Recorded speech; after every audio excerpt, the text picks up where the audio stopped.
ഹരി ഓം. എല്ലാവർക്കും നമസ്കാരം. ഹരി ഓം, ഹരി ഓം.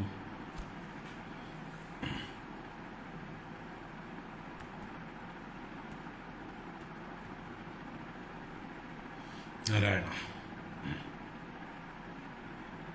ഓം ഓം ഓം.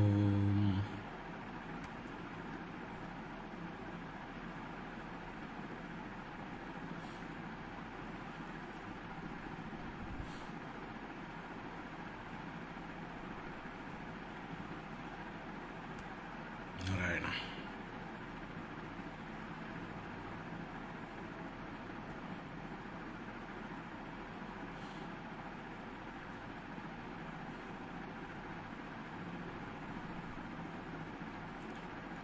ശുക്ലാംബരധരം വിഷ്ണും ശശിവർണം ചതുർഭുജം പ്രസന്നവദനം ധ്യായേത് സർവവിഘ്നോപശാന്തയേ.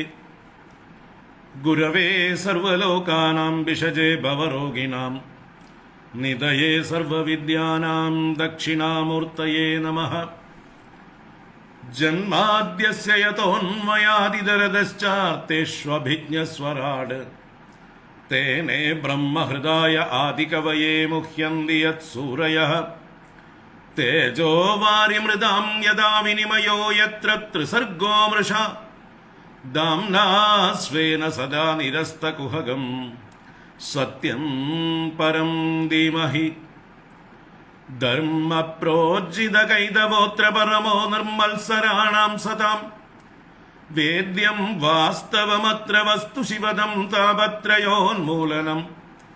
ശ്രീമദ്ഭാഗവതേ മഹാമുനികൃതേ കിം വാ പരൈരീശ്വരഃ സദ്യോ ഹൃദ്യമരുധ്യത്തെ എത്ര കൃതിഭിഃ ശുശ്രൂഷുഭിസ്തൽക്ഷണാത്. നിഗമകൽപതരോർഗളിതം ബലം സുഖമുഖാദമൃതദ്രവ സംയുതം പിബത ഭാഗവതം രസമാലയം മുഹുരഹോ രസികാ ഭുവി ഭാവുകാഃ. നാരായണം നമസ്കൃത്യ നരം ചൈവ നരോത്തമം ദേവീം സരസ്വതീം വ്യാസം തതോ ജയമുദീരയേത്. യം പ്രവ്രജന്തമനുപേതമപേതകൃത്യം ദ്വൈപായനോ വിരഹകാതര ആജുഹാവ. പുത്രേതി തന്മയതയാ തരവോഭിനേദുഃ തം സർവഭൂതഹൃദയം മുനിമാനതോസ്മി. യസ്വാനുഭാവമഖിലശ്രുതിസാരമേകം അധ്യാത്മദീപമതിതിദീർഷതാം തമോന്തം സംസാരിണാം കരുണയാഃ പുരാണഗുഹ്യം തം വ്യാസസൂനുമുപയാമി ഗുരും മുനീനാം. മൂകം കരോതി വാചാലം പങ്കും ലംഘയതേ ഗിരിം യത്കൃപാതമഹം വന്ദേ പരമാനന്ദമാധവം. യം ബ്രഹ്മാ വരുണേന്ദ്രരുദ്രമരുതഃ സ്തുന്വന്തി ദിവ്യൈസ്തവൈഃ വേദൈഃ സാംഗപദക്രമോപനിഷദൈഃ ഗായന്തി യം സാമഗാഃ. ധ്യാനാവസ്ഥിതതദ്ഗതേന മനസാ പശ്യന്തി യം യോഗിനോ യസ്യാന്തം ന വിദുഃ സുരാസുരഗണാഃ. ദേവായ തസ്മൈ നമഃ. കോമളം കൂജയൻ വേണും ശ്യാമളോയം കുമാരകഃ വേദവേദ്യം പരം ബ്രഹ്മ ഭാസതാം പുരതോ മമ. ഭൂതൈർമഹദ്ഭിര്യയിമാ പുരോ വിഭുഃ നിർമായശേതേ യദമൂഷു പൂരുഷഃ. ഭുങ്ക്തേ ഗുണാൻ ഷോഡശ ഷോഡശാത്മകഃ സോലങ്കൃഷീഷ്ട ഭഗവാൻ വജാംസി മേ. സച്ചിദാനന്ദരൂപായ വിശ്വോത്പത്യാദിഹേതവേ താപത്രയ വിനാശായ ശ്രീകൃഷ്ണായ വയം നുമഃ. കൃഷ്ണായ വാസുദേവായ ഹരയേ പരമാത്മനെ പ്രണതക്ലേശനാശായ ഗോവിന്ദായ നമോ നമഃ. കൃഷ്ണായ വാസുദേവായ ദേവകീനന്ദനായ ച നന്ദഗോപകുമാരായ ഗോവിന്ദായ നമോ നമഃ.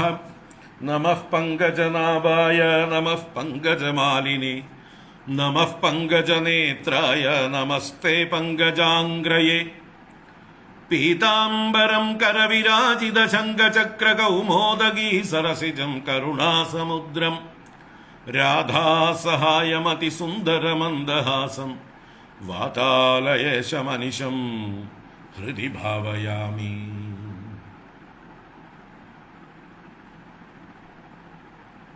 वातालयेशमनिशं हृदि भावयामि। नारायण।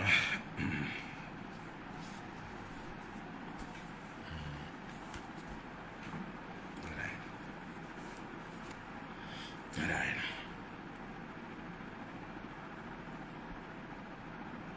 ഹരി ഓം. എല്ലാവർക്കും നമസ്കാരം. എല്ലാവർക്കും ശുഭസായാഹ്നം, സുസ്വാഗതം. നാരായണ. ഹരി ഓം. ഭാഗവത ജ്ഞാനഗംഗാ പ്രവാഹത്തിലേക്ക് ഏവർക്കും സുസ്വാഗതം. ഭാഗവതം തൃതീയ സ്കന്ധം 26-ാം അധ്യായത്തിലേക്ക് പ്രവേശിച്ചിരിക്കുകയാണ് നമ്മൾ. സാഖ്യയോഗം എന്നുള്ളതാണ് വിഷയം. അതിലെ ഒരു 6ഓളം ശ്ലോകങ്ങളാണ് നമ്മൾ കഴിഞ്ഞ ക്ലാസ്സിൽ ഇന്നലെ കണ്ടത്. ഇനി തുടർന്ന് കാണണം. അതിലേക്ക് നമുക്ക് പ്രവേശിക്കാം. ആദ്യം കുറച്ച് ശ്ലോകങ്ങൾ വായിക്കാം. ഓം നമോ ഭഗവതേ വാസുദേവായ. അത ശ്രീമദ്ഭാഗവതേ തൃതീയസ്കന്ധേ षड्विंशतितमोऽध्यायः.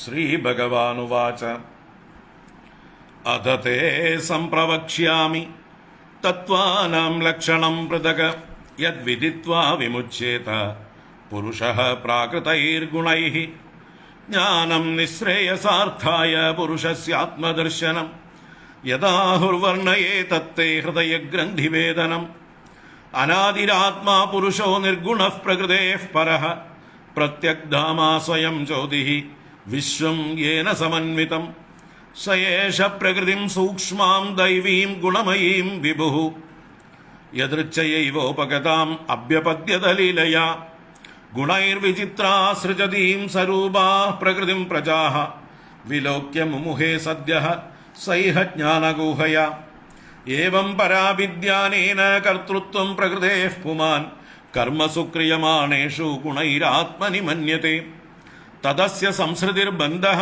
पारतन्त्र्यं च तत्कृतं भवत्यकर्तुरीशस्य साक्षिणो निर्वृतात्मनः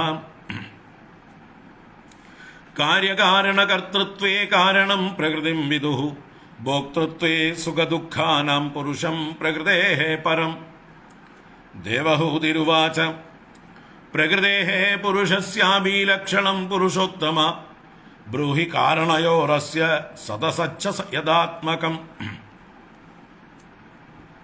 श्रीभगवानुवाच यत्तल् त्रिगुणमव्यक्तं नित्यं सदसदात्मकं प्रधानं प्रकृतिं प्राहुः अविशेषं विशेषवत् पञ्चभिः पञ्चभिर्ब्रह्मा चतुर्भिः दशभिस्तदा एतच्चतुर्विंशतिकं गणं प्राधानिकं विदुः महाभूतानि पञ्चैव भूरावोऽग्निर्मरुन्नभः तन्मात्राणि च तावन्ति गन्धादीनि मतानि मे इन्द्रियाणि दशस्रोत्रं त्वग्दृक् रसननासिका वाक्करौ चरणौ मेढ्रं पायुर्दशम उच्यते मनोबुद्धिरहङ्कारश्चित्तमित्यन्तरात्मकं चतुर्धा लक्ष्यते भेदो वृत्त्या लक्षणरूपया एतावानेव संख्यातो ब्रह्मणः सगुणस्य सन्निवेशो मया प्रोक्तो यः कालः पञ्चविंशकः प्रभावं पौरुषं प्राहुः कालमेके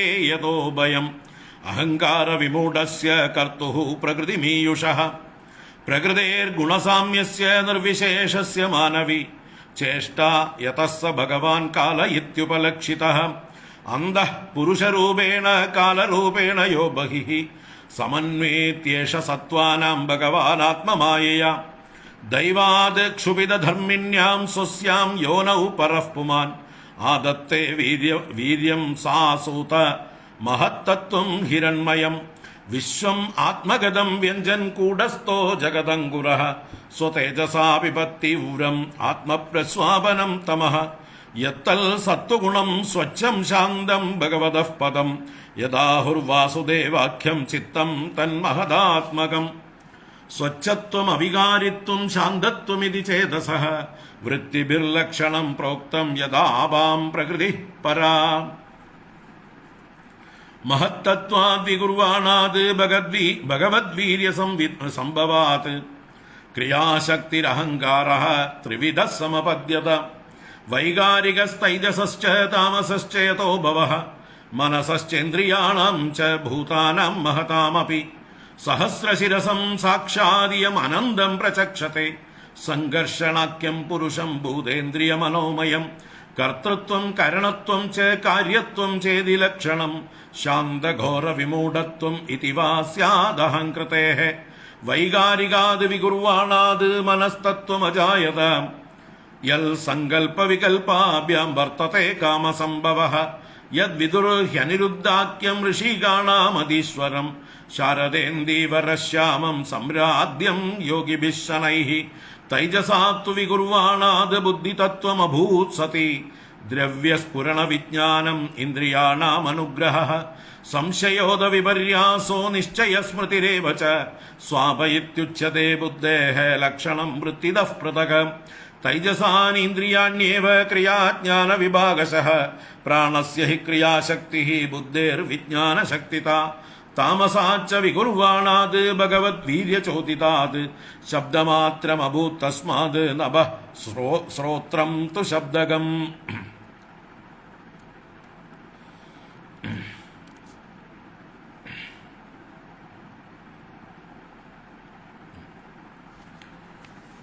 അതുവരെ മതി. 32 ശ്ലോകം വരെ.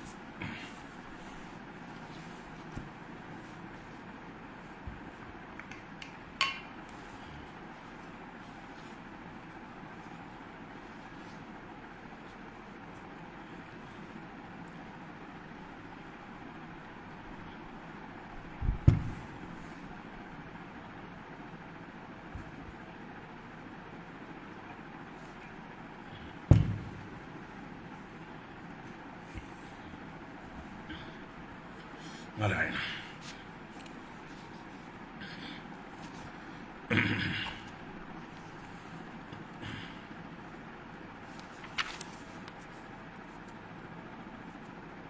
ഹരി ഓം.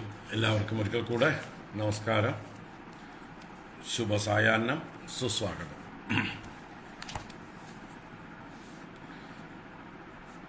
കാലത്ത് ഒരു നല്ലൊരു ഫംഗ്ഷനിൽ പങ്കെടുക്കാനുണ്ടായിരുന്നു. അതുകൊണ്ടാണ് പോയത്. ഒരു ഉപനയന സംസ്കാര കർമ്മം, അച്ഛനില്ലാത്ത ഒരു കുട്ടിയുടെ ഉപനയന സംസ്കാര കർമ്മത്തിൽ വളരെ കാര്യമായിട്ട് അവർ നമ്മളെ ക്ഷണിച്ച് പങ്കെടുക്കണമെന്ന് നിർബന്ധം പറഞ്ഞതുകൊണ്ട് പോയതാണ്. പാലക്കാട് വടക്കഞ്ചേരിക്കടുത്ത് കിഴക്കഞ്ചേരി അഗ്രഹാരം. നമുക്ക് വളരെ വേണ്ടപ്പെട്ട ആൾക്കാരാണ്. ഇപ്പം പോയിട്ട് വരുമ്പോൾ 2 മണിയായി, 2-2:15. അത് കഴിഞ്ഞ് ഇവിടെ ഇത്ര നേരം ഗസ്റ്റുകൾ, സ്വാമിമാരുണ്ടായിരുന്നു. മഹാരാഷ്ട്രയിൽ നിന്നൊക്കെയുള്ള ചില സ്വാമിമാരുണ്ടായിരുന്നു. ഇപ്പോൾ പോയേ ഉള്ളൂ. അത് കഴിഞ്ഞാൽ കുളിയെല്ലാം കഴിഞ്ഞ് ഓടി വന്നത്. അതാ വേർത്തോണ്ടിരിക്കണത്, ഓടി വന്നതുകൊണ്ട്. നാരായണ. ഇപ്പോൾ ശ്രീമദ് ഭാഗവതം തൃതീയ സ്കന്ധം 26-ാം അധ്യായം നമ്മൾ കഴിഞ്ഞ ക്ലാസ്സിൽ ആരംഭിച്ചു. സാഖ്യയോഗം എന്നുള്ള ഭാഗം വളരെ മനോഹരമായിട്ടുള്ള അവതരണമാണ് കപില ഭഗവാന്റേത്. മൈത്രേയ മഹർഷി വിതുരന് പറഞ്ഞു കൊടുക്കുന്നത്. അത് ഇന്നലെ ഒരുവിധം നന്നായിട്ട് തന്നെ നമുക്ക് വ്യാഖ്യാനിക്കാനും സാധിച്ചു. ഒരു 5-6 ശ്ലോകങ്ങൾ വ്യാഖ്യാനിച്ചത് വളരെ തൃപ്തികരമായിരുന്നു എന്ന് പലരും ധാരാളം കമൻറ്റുകൾ ഇന്നലെ ഉണ്ടായിരുന്നു വാട്സപ്പിലൂടെ. വളരെ സന്തോഷമായി. എല്ലാവർക്കും അത് ആസ്വദിക്കാൻ ഉൾക്കൊള്ളാനൊക്കെ കഴിയുന്നുണ്ട് എന്നറിയുന്നത് വളരെ സന്തോഷം.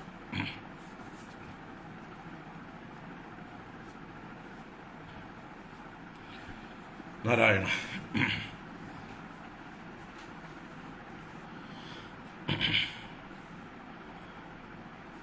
അപ്പോൾ ഭഗവാൻ അമ്മയ്ക്ക് ഭക്തിയോഗം ഉപദേശിച്ചതിന് ശേഷം സാഖ്യയോഗം ആരംഭിക്കുകയാണ്. ശ്രീ ഭഗവാൻ ഉവാച എന്ന് പറഞ്ഞുകൊണ്ട് ഇനി അമ്മയ്ക്ക് ഞാൻ തത്വങ്ങളുടെ ലക്ഷണം വേറെ വേറെ പറഞ്ഞു തരാം. ഏതൊന്നറിഞ്ഞു കഴിഞ്ഞാൽ പുരുഷൻ പ്രകൃതിയിൽ നിന്ന്, പ്രകൃതിയുടെ ഗുണങ്ങളിൽ നിന്ന് മുക്തനായിത്തീരുമോ?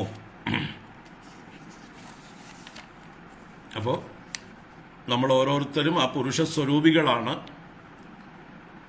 ചൈതന്യസ്വരൂപികളാണ്. പക്ഷെ ഇപ്പം നമ്മൾ അറിവില്ലായ്മ കൊണ്ടാണ് പ്രകൃതിയുമായി താതാത്മ്യം പ്രാപിച്ച് പ്രകൃതി ധർമ്മങ്ങളെല്ലാം പുരുഷധർമ്മങ്ങളാണെന്ന് കരുതി ആരോപിച്ച് വിഷമിച്ചുകൊണ്ടിരിക്കുന്നത്. അപ്പം അതിനാണ് ഈ വകതിരിവ് ഉണ്ടാവണം. ആദ്യം പ്രകൃതിയുടെ ധർമ്മങ്ങളെ പ്രകൃതിക്കും, പുരുഷന്റെ ധർമ്മങ്ങളെ പുരുഷനും വിട്ടുകൊടുക്കണം നമ്മൾ. എന്നിട്ട് നമ്മുടെ സ്വരൂപം പുരുഷസ്വരൂപമാണ്, ചൈതന്യസ്വരൂപമാണ് എന്ന് അറിഞ്ഞിരിക്കലാണ് മോക്ഷം എന്ന് പറയുന്നത്. അപ്പോൾ അതുതന്നെയാണ് ജ്ഞാനം എന്നിവിടെ വീണ്ടും പറഞ്ഞു. ആത്മദർശനം ഹൃദയഗ്രന്ഥി ഭേദനം ജ്ഞാനം. ആത്മാവിനെ ദർശിപ്പിക്കുന്നതും അജ്ഞാന ഗ്രന്ഥികളെ നശിപ്പിക്കുന്നതുമായിട്ടുള്ള, ഭേദിപ്പിക്കുന്നതുമായിട്ടുള്ള ആ പരമമായിട്ടുള്ള ജ്ഞാനം, അത് പുരുഷസ്യ നിശ്രേയസാർത്ഥായ, ഈ ജീവന് പരമമായ ശ്രേയസ്സിനായിക്കൊണ്ട് പറയപ്പെട്ടിരിക്കുന്നു. അതിനെ ഞാൻ തത് തേ വർണ്ണയെ, അത് അമ്മയ്ക്ക് ഞാൻ വർണ്ണിച്ചു തരാം എന്ന് പറഞ്ഞുകൊണ്ട് ആമുഖം പറഞ്ഞ് ആരംഭിച്ചു. ആദ്യം പുരുഷന്റെ ലക്ഷണങ്ങൾ 3-ാം ശ്ലോകത്തിൽ പറഞ്ഞു. അനാദിഹി ആത്മാ പുരുഷോ നിർഗുണഃ പ്രകൃതേഃ പരഃ പ്രത്യഗ്ധാമ സ്വയം ജ്യോതിഹി വിശ്വം യേന സമന്വിതം. എന്താണ് പുരുഷന്റെ ലക്ഷണം? പുരുഷൻ ആത്മാവാണ്, എല്ലായിടത്തും നിറഞ്ഞിരിക്കുന്ന, വ്യാപിച്ചിരിക്കുന്നതായിട്ടുള്ള പൊരുളാണ്. അത് പുരുഷനാണ്, എല്ലാ പുരികളിലും ശയിക്കുന്നു, സ്വയം പൂർണ്ണവുമാണ്. അത് അനാദിയാണ്, അതിനൊരു കാരണമില്ല, അതിന് കാലത്തിലും ആദിയില്ല, ദേശത്തിലും ആദിയില്ല, വസ്തുവിലും ആദിയില്ല.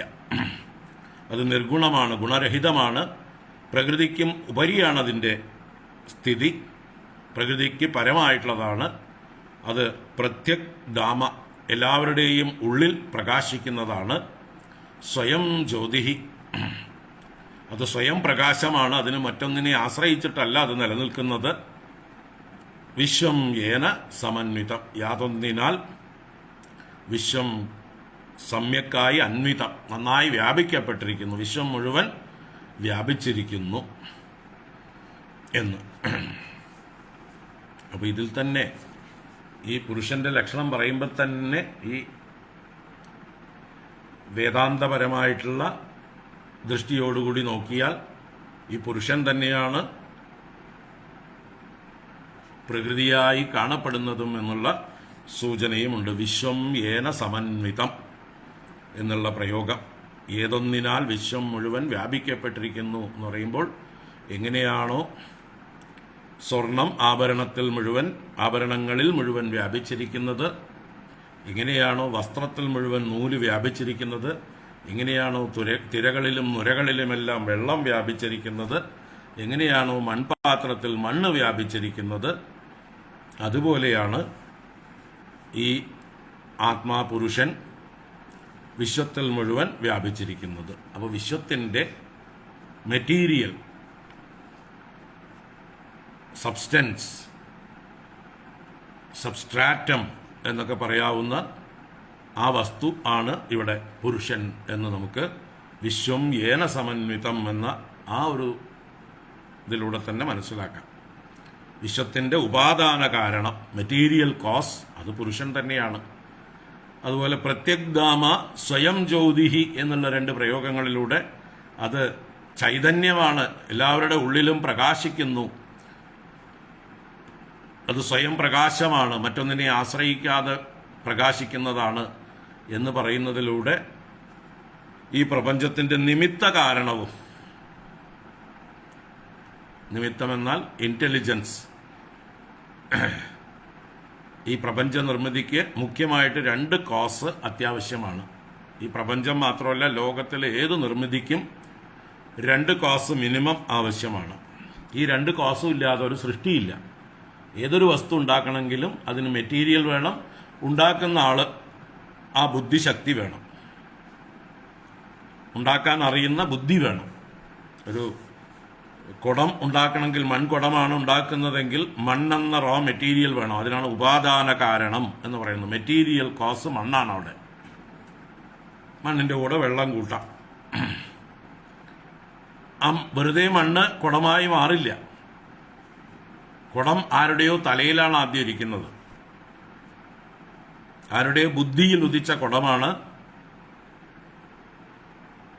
പിന്നെ ആ മണ്ണിൽ നിന്ന് രൂപപ്പെടുന്നത്.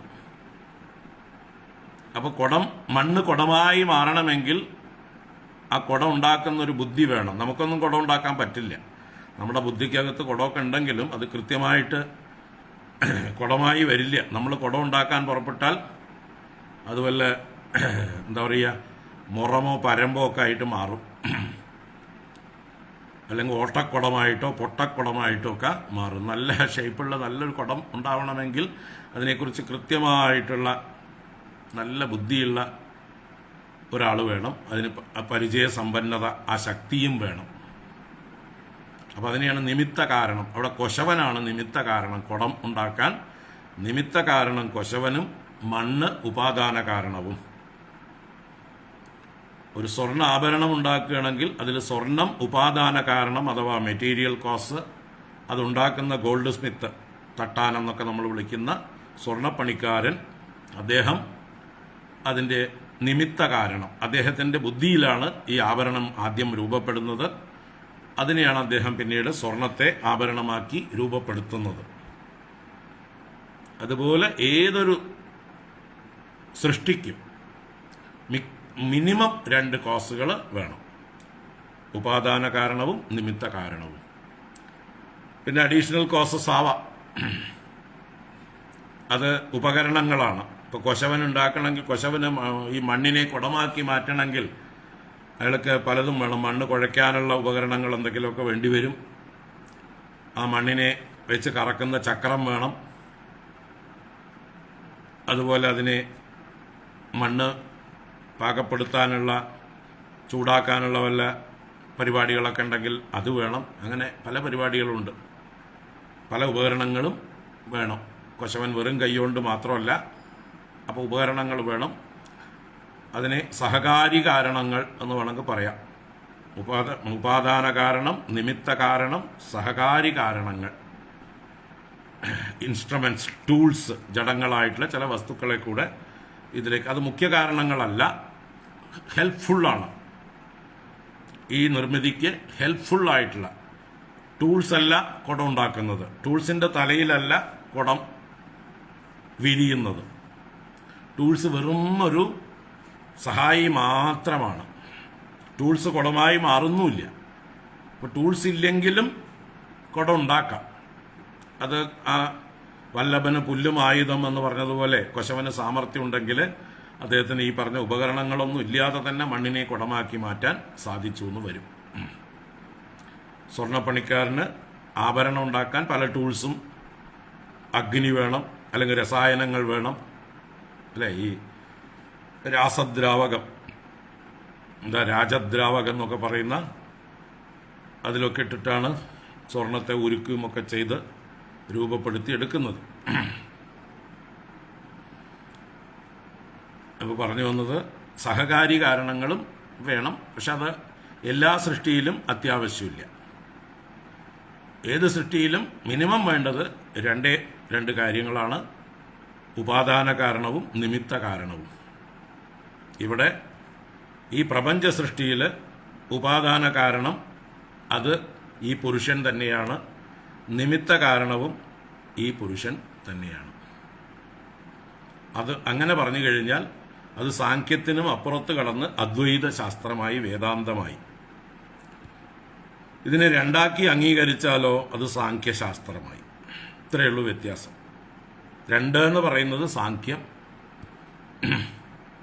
ഇത് രണ്ടും ഒന്നാണ് എന്ന് പറയുന്നത് വേദാന്തം, അദ്വൈതം. ഉപാദാന കാരണവും നിമിത്ത കാരണവും ഒന്ന് തന്നെയാണ്, ഒരേ ചൈതന്യം തന്നെയാണ്, ഒരേ പുരുഷൻ തന്നെയാണ്, ഒരേ ബ്രഹ്മം തന്നെയാണ് ഈ പ്രപഞ്ചത്തിന്റെ അഭിന്ന നിമിത്ത ഉപാദാന കാരണങ്ങൾ. അഭിന്നം എന്ന് പറഞ്ഞാൽ ഭേദമില്ലാത്തത്, രണ്ടില്ലാത്തത്, ഒരേ വസ്തു തന്നെ നിമിത്ത കാരണവും ഒരേ വസ്തു തന്നെ ഉപാദാന കാരണവും. അതിന് ദൃഷ്ടാന്തമായിട്ടാണ് നമ്മൾ ഉപനിഷത്തിലൊക്കെ എട്ടുകാലിയെ കാണുക. എട്ടുകാലിയെ ഉദാഹരണമാക്കി പറയും. യഥാ ഊർണനാഭിഹി സൃജതേ ഗൃണ്ണതേ ച. എപ്രകാരമാണോ എട്ടുകാലി അതിൻ്റെ വല നെയ്യുന്നത്, എട്ടുകാലിക്ക് വല നെയ്യാൻ വേറൊരാളുടെ ഒരു സഹായവും ആവശ്യം ഇല്ല. എട്ടുകാലി ഒറ്റയ്ക്ക് തന്നെയാണ് അതിൻ്റെ മെറ്റീരിയൽ സപ്ലൈ ചെയ്യുന്നതും. മെറ്റീരിയൽ സപ്ലയറായിട്ട് ഒരാൾ വേണ്ട. എട്ടുകാലി തന്നെയാണ് അതിൻ്റെ എൻജിനീയറും എല്ലാം.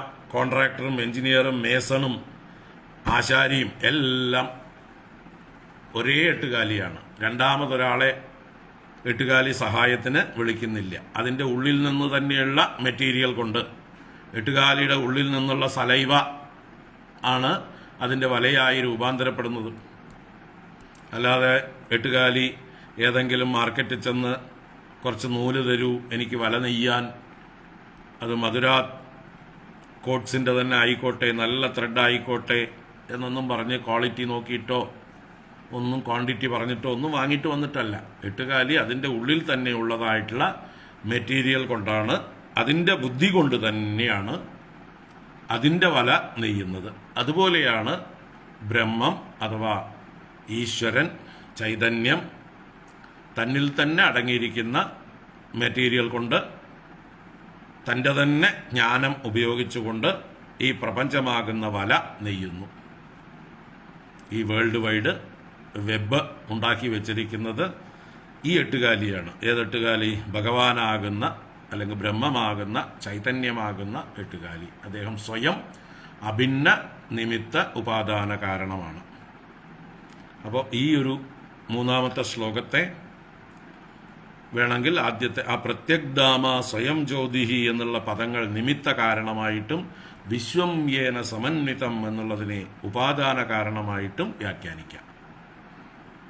അപ്പോൾ ഒരു പുരുഷൻ തന്നെയാണ്, ഒരു നാരായണൻ തന്നെയാണ് ഈ പ്രപഞ്ചത്തിൻ്റെ എല്ലാ കാരണങ്ങളും. ശരി, അതിനെ തന്നെയാണ് പിന്നെ പറയുന്നു. സയേഷ പ്രകൃതിം സൂക്ഷ്മാം ദൈവീം ഗുണമയീം വിഭു യദൃച്ഛയായേവ ഉപഗതാം അഭ്യപദ്യത ലീലയാ.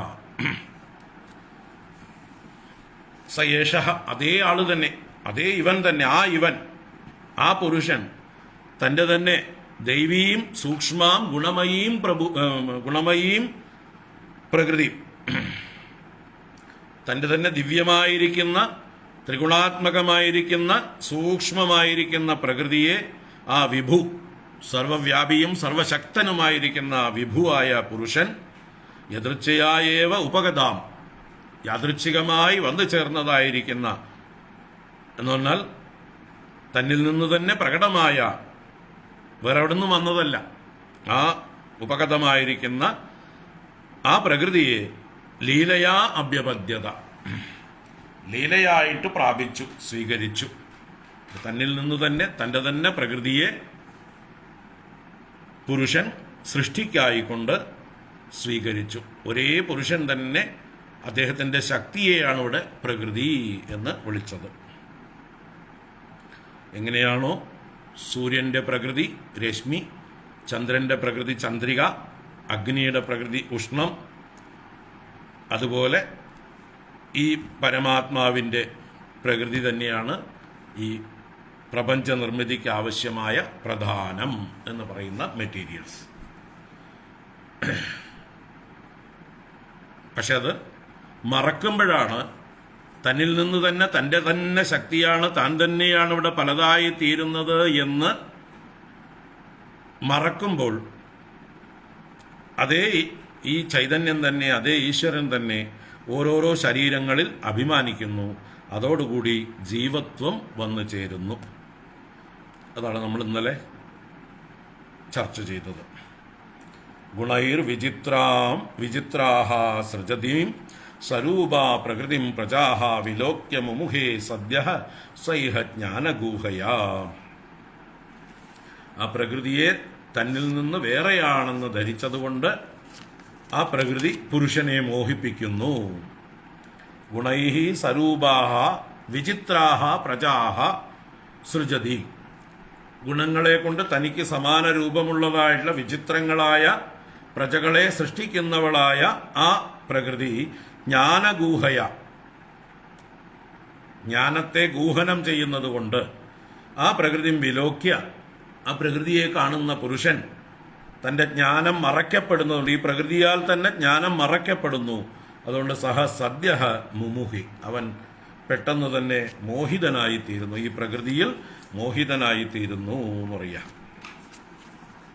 ഏതുപോലെ സാക്ഷാൽ മഹാദേവൻ മോഹിനിയെ കണ്ട് മോഹിക്കുന്നത് പോലെ. സാക്ഷാൽ മഹാദേവൻ മോഹിനിയെ കണ്ട് മോഹിക്കുന്ന ലീല ശ്രീമദ് ഭാഗവതത്തിൽ നമ്മൾ അഷ്ടമസ്കന്ധത്തിൽ കാണും. എന്താ പറയുക, ശങ്കരമോഹനം. അമൃത മദനത്തിന് ശേഷം ദേവന്മാർക്ക് അമൃത് കുടിപ്പിക്കാൻ വേണ്ടി ഭഗവാൻ മോഹിനി വേഷം കെട്ടിയത് മഹാദേവൻ കണ്ടില്ല, എനിക്കും കൂടി കാണണമെന്നുണ്ട്. പിന്നീട് ഭഗവാന്റെ അടുത്ത് വൈകുണ്ഠത്തിൽ ചെന്ന് ഭഗവാൻ മഹാദേവൻ അപേക്ഷിക്കും അല്ലേ. അപ്പോൾ വിഷ്ണു ഭഗവാൻ മോഹിനിയായിട്ട് അവതരിക്കും. ആ മോഹിനിയെ കണ്ട് ശങ്കര ഭഗവാൻ സ്വയം മറന്ന് മോഹിച്ച് പുറകേ ഓടും. എന്നിട്ട് എന്തൊക്കെയാ സംഭവിച്ചത് നമുക്കറിയാം. കേരളത്തിലാണെങ്കിൽ സ്പെഷ്യൽ കഥയും കൂടി അതിന് അഡീഷണൽ ആയിട്ടുണ്ട് അല്ലേ. അത് അയ്യപ്പൻ പാട്ടുകളായിട്ട്, അയ്യപ്പൻ വിളക്കുകളിൽ നമ്മൾ അതിൻ്റെ അനക്സറായിട്ട് കേൾക്കുന്നുണ്ട്. പുരാണത്തിൽ ഇല്ലാത്തത് പിന്നീട് കാലം കൊണ്ട് ആചാര്യന്മാർ പറഞ്ഞ് വ്യാഖ്യാനിച്ച് ഉണ്ടാക്കിയതായിട്ടുള്ള കഥകളായിട്ട്, അയ്യപ്പൻ്റെ ചരിതമായിട്ട്. അപ്പം എന്തായാലും അവിടെ വാസ്തവത്തിൽ ഈ ശങ്കരനും നാരായണനും രണ്ടല്ല. ശങ്കരനാരായണന്മാർ വാസ്തവത്തിൽ രണ്ടല്ല. അത് ആ അമൃതമദനം കഥ നല്ലോണം വായിച്ചാൽ മനസ്സിലാവും. നമ്മൾ പഠിക്കാൻ പോകുന്നുണ്ട്. ആ അമൃതമദനം കഥയിൽ ആദ്യം ആ അമൃതമദനത്തിന് മുമ്പായിട്ട് ദേവന്മാർക്ക് ജരാനരകൾ ബാധിച്ചപ്പോൾ ദേവന്മാർ ബ്രഹ്മാവിൻ്റെ നേതൃത്വത്തിൽ പാലാഴിയിൽ ചെന്ന് സ്തുതിക്കുന്ന സ്തുതികളുണ്ട്. പുരുഷസൂക്ത സമാനമായിട്ടുള്ള സ്തുതികൾ 2 പ്രാവശ്യമാണ് ബ്രഹ്മദേവൻ ആദ്യം പ്രസാദിപ്പിക്കാൻ ഒരു സ്തുതി, പിന്നെ ഭഗവാൻ പ്രത്യക്ഷപ്പെട്ടതിന് ശേഷം മറ്റൊരു സ്തുതി. 2 സ്തുതിയും പുരുഷസൂക്ത വ്യാഖ്യാനമായിട്ടുള്ള സ്തുതികളാണ്. അങ്ങനെ സ്തുതിച്ചപ്പോഴാണ് ഭഗവാൻ എന്താണ് ചെയ്യേണ്ടതെന്ന് പ്രോജക്റ്റൊക്കെ അവർക്ക് കൊടുത്തത്. അങ്ങനെയാണ് അമൃതമദനം ആരംഭിച്ചത്. ആ അമൃതമദനം നടന്നുകൊണ്ടിരിക്കുമ്പോൾ ആദ്യം പൊങ്ങി വന്നത് കാളകൂട വിഷമായിരുന്നു. ആ കാളകൂട വിഷം ലോകത്തെ മുഴുവൻ ദഹിപ്പിച്ചുകൊണ്ട് വന്നതായിട്ടുള്ള സമയത്ത് ദേവന്മാരെല്ലാവരും കൂടി ഓടിച്ചെന്ന് കൈലാസത്തിൽ ചെന്ന് മഹാദേവനെ സ്തുതിക്കുന്നുണ്ട്. ആ സ്തുതിയും ബ്രഹ്മദേവൻ വിഷ്ണുവിനെ സ്തുതിച്ച സ്തുതിയും കൂടി രണ്ടും കൂടി നിങ്ങളൊന്ന് താരതമ്യം ചെയ്ത് നോക്കിയാൽ രണ്ടും ഒരേ അർത്ഥമുള്ള സ്തുതികൾ.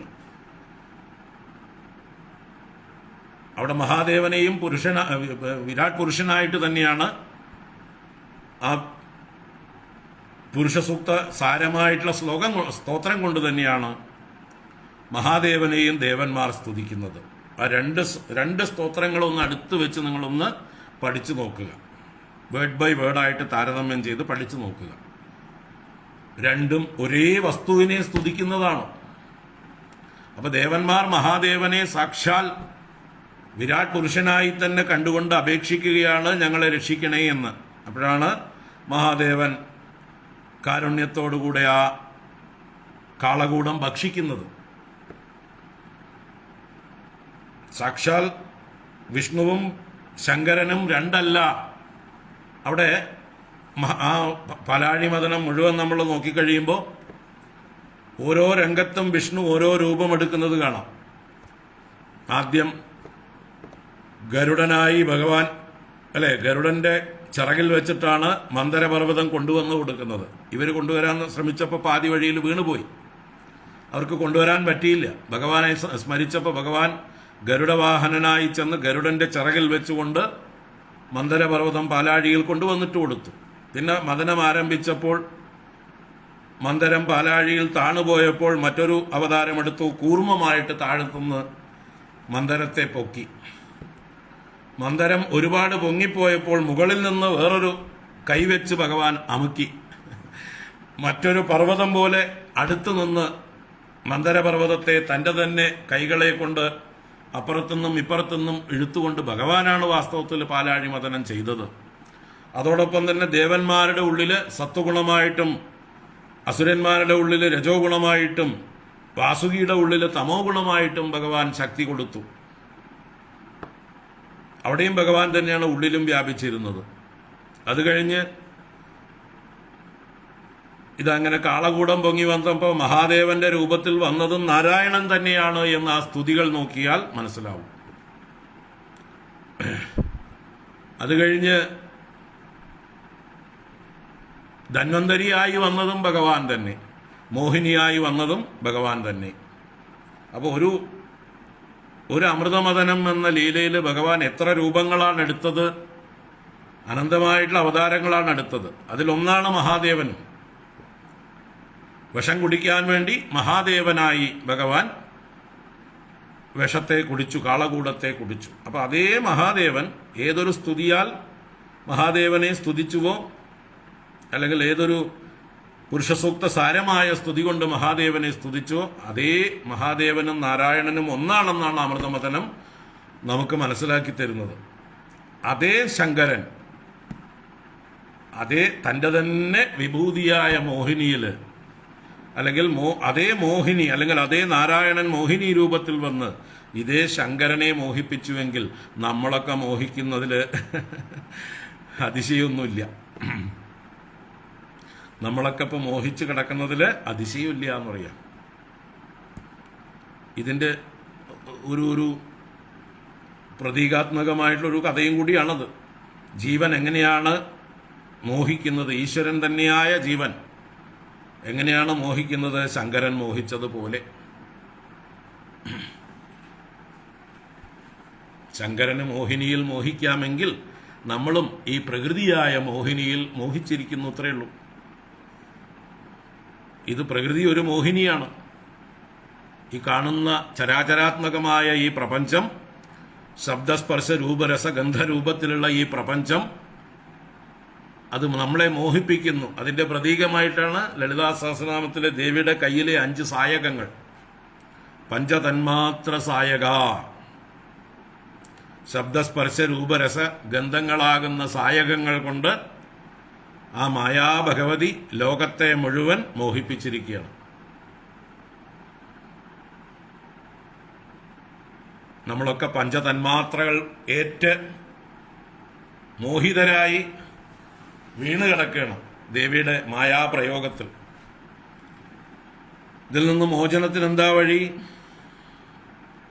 ദേവിയെ തന്നെ ആശ്രയിക്കുക, അല്ലെങ്കിൽ ദേവനെ തന്നെ ആശ്രയിക്കുക. ഒന്നുകിൽ ദേവിയെ ആശ്രയിക്കുക, അല്ലെങ്കിൽ ദേവനെ ആശ്രയിക്കുക. മായാദേവിയെ ആശ്രയിക്കുക, ഭഗവാന്റെ ശക്തിയായ മായയെ ആശ്രയിക്കുക. ദേവി അഭയം തരും, ആയുധങ്ങളൊക്കെ തിരിച്ചെടുക്കും. നമ്മളെ പ്രയോഗിച്ചിരിക്കുന്ന പഞ്ചതന്മാത്രകളെ ദേവി കയ്യിൽ അടക്കി വയ്ക്കും, നമ്മുടെ നേരെ പ്രയോഗിക്കില്ല. രാഗസ്വരൂപ പാശാഢ്യയും ക്രോധാകാരാകുശോജ്വലയും മനോരൂപേക്ഷു കോദണ്ഡയും പഞ്ചതന്മാത്ര സായികയുമായിട്ടുള്ള ആ ദേവി ഈ ആയുധങ്ങളൊന്നും നമ്മുടെ നേരെ പ്രയോഗിക്കുകയില്ല നമ്മൾ ആശ്രയിച്ചാൽ. അല്ലെങ്കിൽ ഭഗവാൻ പറഞ്ഞിട്ടുണ്ട്, മാമേവയേ പ്രപദ്യന്തേ മായാമേതാം തരന്തിതേ. ആരാണോ എന്നെ തന്നെ ശരണം പ്രാപിക്കുന്നത് അവർ ഈ മായയെ തരണം ചെയ്യുന്നു. എൻ്റെ മായ ദൈവീ ഹേഷാ ഗുണമയീ മമ മായാ ദുരത്യയാ. എൻ്റെ ഈ ദൈവീ ഗുണമയീ മായ ദുരത്യയാണ്, എളുപ്പത്തിൽ തരണം ചെയ്യാൻ സാധിക്കുകയില്ല. എന്നാൽ വേറൊരു വഴിയുണ്ട്, എളുപ്പ വഴിയുണ്ട്. മാമേവ എന്നെ തന്നെ പ്രപദ്യന്തേ, ആരാണോ ശരണം പ്രാപിക്കുന്നത് മായാം ഏതാം തരന്തിതേ, ഈ മായയെ അവർ തരണം ചെയ്യുന്നു.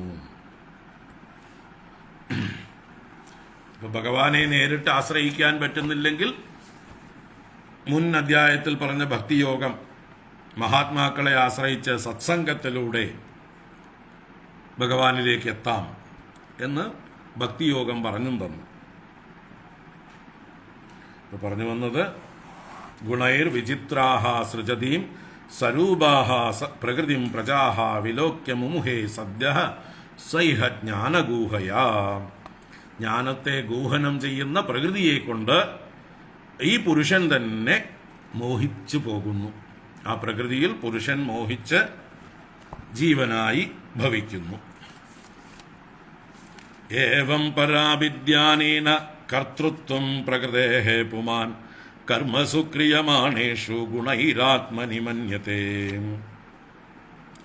ഇപ്രകാരം ഏവം പര അഭിദ്യാനേന, അന്യമായതിനെ ധ്യാനിക്കുന്നത് കൊണ്ട്, അഭ്യാസം നിമിത്തം എന്നർത്ഥം. പരം എന്ന് പറഞ്ഞാൽ ഇവിടെ അന്യമായതിനെ, അഭിധ്യാനം നിരന്തരമായ ചിന്ത, ഇല്ലാത്തതിനെ ചിന്തിക്കുക, അല്ലാത്തതിനെ ചിന്തിക്കുക, ഒരു വസ്തുവിൽ വേറൊന്നിനെ കൽപ്പിക്കുക, അതാണ് അഭ്യാസം. അതസ്മിൻ തദ്ബുദ്ധി എന്ന് പറയുന്ന അധ്യാസം.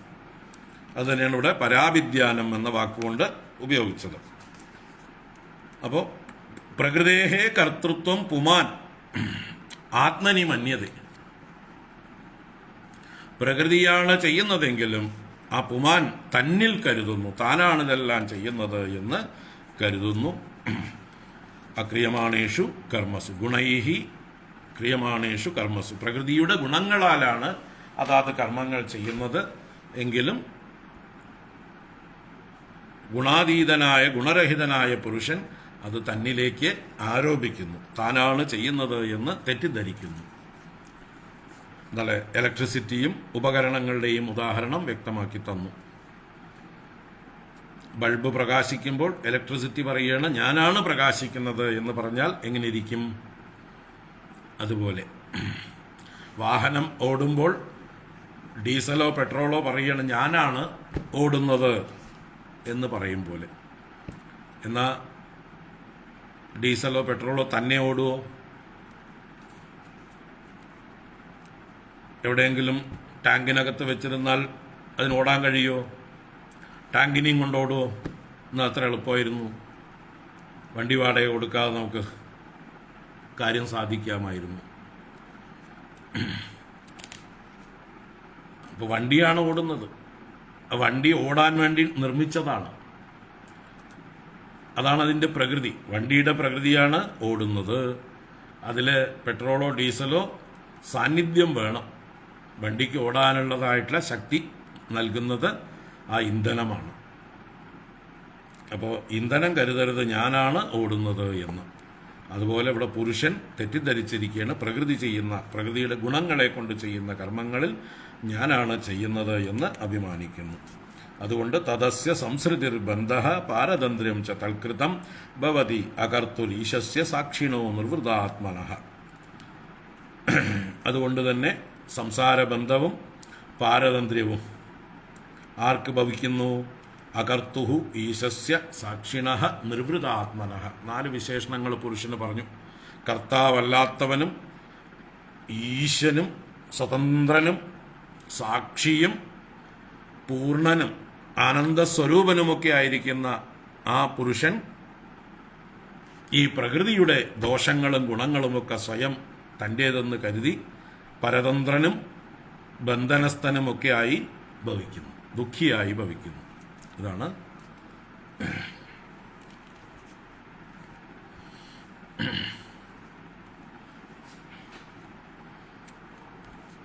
പ്രകൃതിയിൽ പുരുഷൻ അഭിമാനിച്ചുകൊണ്ട് സംസാരിയായി തീരുന്നതിൻ്റെ ആ പടിപടികളാണ് വർണ്ണിച്ചത്. ക്രമത്തിൽ നമ്മൾ എങ്ങനെയാണ് ഈ അവസ്ഥയിലേക്ക് എത്തിയത് എന്ന് പറഞ്ഞതാണ്. സംസാരബന്ധം എങ്ങനെ വന്നു ചേർന്നു, അപ്പം അതിനെ നമ്മൾ തിരിച്ച് വിവേകം ചെയ്ത് നമ്മുടെ യഥാർത്ഥ സ്വരൂപത്തിലേക്ക്, പുരുഷ സ്വരൂപത്തിലേക്ക് മടങ്ങിപ്പോകേണ്ടതാണ്. അതിനു വേണ്ടിയിട്ടാണ് ഇത് പറഞ്ഞു തന്നത്. നമ്മൾ വീണ വഴി അറിഞ്ഞാലേ കയറിപ്പോവാനും നമുക്ക് എളുപ്പമാവുള്ളൂ. ഏത് വഴിക്കാണ് നമ്മൾ താഴേക്ക് ഇറങ്ങിയത്, ആ വഴി അറിഞ്ഞാൽ നമുക്ക് കയറിപ്പോകാനും എളുപ്പമാണ്. അതിനുവേണ്ടി ഇറങ്ങിയ വഴി കാണിച്ചു തന്നു. തുടർന്ന് കാര്യകാരണകർത്തൃത്വേ കാരണം പ്രകൃതിം വിദുഹു ഭോക്തൃത്വേ സുഖദുഃഖാനാം പുരുഷം പ്രകൃതേഃ പരം.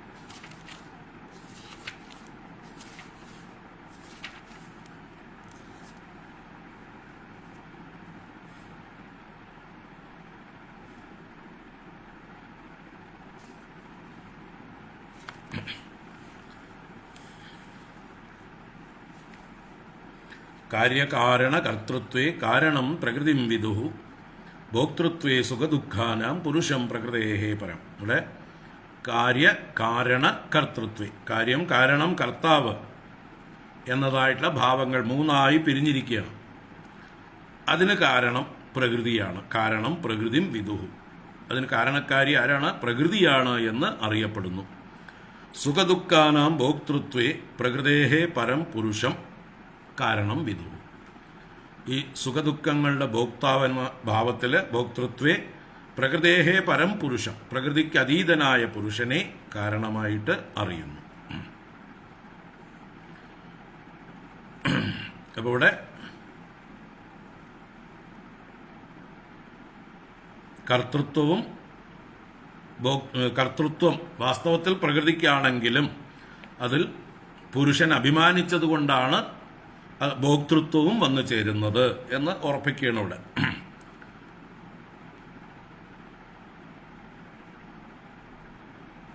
കർത്തൃത്വം, ഭോക്തൃത്വം ഇത് രണ്ടും അഹങ്കാരത്തിനാണ് വാസ്തവത്തിൽ. പക്ഷെ അത് പ്രകൃതിയുടെ ധർമ്മങ്ങളാണ് അഹങ്കാരം സ്വയം ഏറ്റെടുക്കുന്നത്. കാര്യം, കാരണം, കർത്തൃത്വം, ഈ മൂന്നും പ്രകൃതിയുടെ ധർമ്മങ്ങളായിട്ടും അത് സുഖദുഃഖങ്ങൾക്ക് കാരണമായി തീരുന്നത് പ്രകൃതിക്ക് പരനായ പുരുഷന്റെ തെറ്റിദ്ധാരണ കൊണ്ടാണ് എന്നാണ് ഇവിടെ സ്ഥാപിക്കുന്നത്. ഇതിനെക്കുറിച്ച് അടുത്ത അധ്യായത്തിൽ കൂടുതൽ വിശദീകരണങ്ങൾ വരുന്നുണ്ട്. 77-ാം അധ്യായത്തിൽ ആദ്യം തന്നെ വരുന്നതായിട്ടുള്ള ശ്ലോകങ്ങൾ ഇതിനെ കൂടുതൽ വ്യാഖ്യാനിക്കുകയാണ്. അപ്പോൾ നമുക്ക് കൂടുതൽ അവിടെ കാണാവുന്നതാണ്. കർത്തൃത്വവും ഭോക്തൃത്വവും ചിതാഭാസൻ എന്ന് പറയുന്ന അഹങ്കാരത്തിന് കൃത്രിമമായി വന്നു ചേർന്നതാണ്. അറിവില്ലായ്മ കൊണ്ട്, വിവേകരാഹിത്യം കൊണ്ട് വന്നു ചേർന്നതാണ് എന്ന് ഉറപ്പിക്കുകയാണ്. ഭോക്തൃത്വേ സുഖദുഃഖാനാം പുരുഷം പ്രകൃതേഃ പരം. സുഖദുഃഖങ്ങളുടെ ഭോക്തൃത്വം പ്രകൃതിക്ക് പരനായിരിക്കുന്ന പുരുഷനിൽ ആരോപിതമായിരിക്കുന്നു. പുരുഷൻ അഭിമാനിക്കുന്നു എന്നാണ് ഇവിടെ പറയുന്നത്. അപ്പം ഇങ്ങനെ സംസാരത്തിൻ്റെ അഗതിയെക്കുറിച്ച് പറഞ്ഞ് ഉപസംഹരിച്ചു. കുറച്ച് നേരത്തേക്കൊരു ബ്രേക്ക് ചെയ്തു. അപ്പോഴാണ് ദേവഹൂതി കൂടുതലായിട്ട് ചോദ്യം ചെയ്യുന്നത്. അതിന് മറുപടിയായിട്ട് കൂടുതൽ വിസ്തരിച്ച് പറഞ്ഞു കൊടുക്കുന്നു. ദേവഹൂതിരുവാച പ്രകൃതേഃ പുരുഷസ്യാപി ലക്ഷണം പുരുഷോത്തമ ബ്രൂഹി കാരണയോരസ്യ സദസച്ചയദാത്മകം.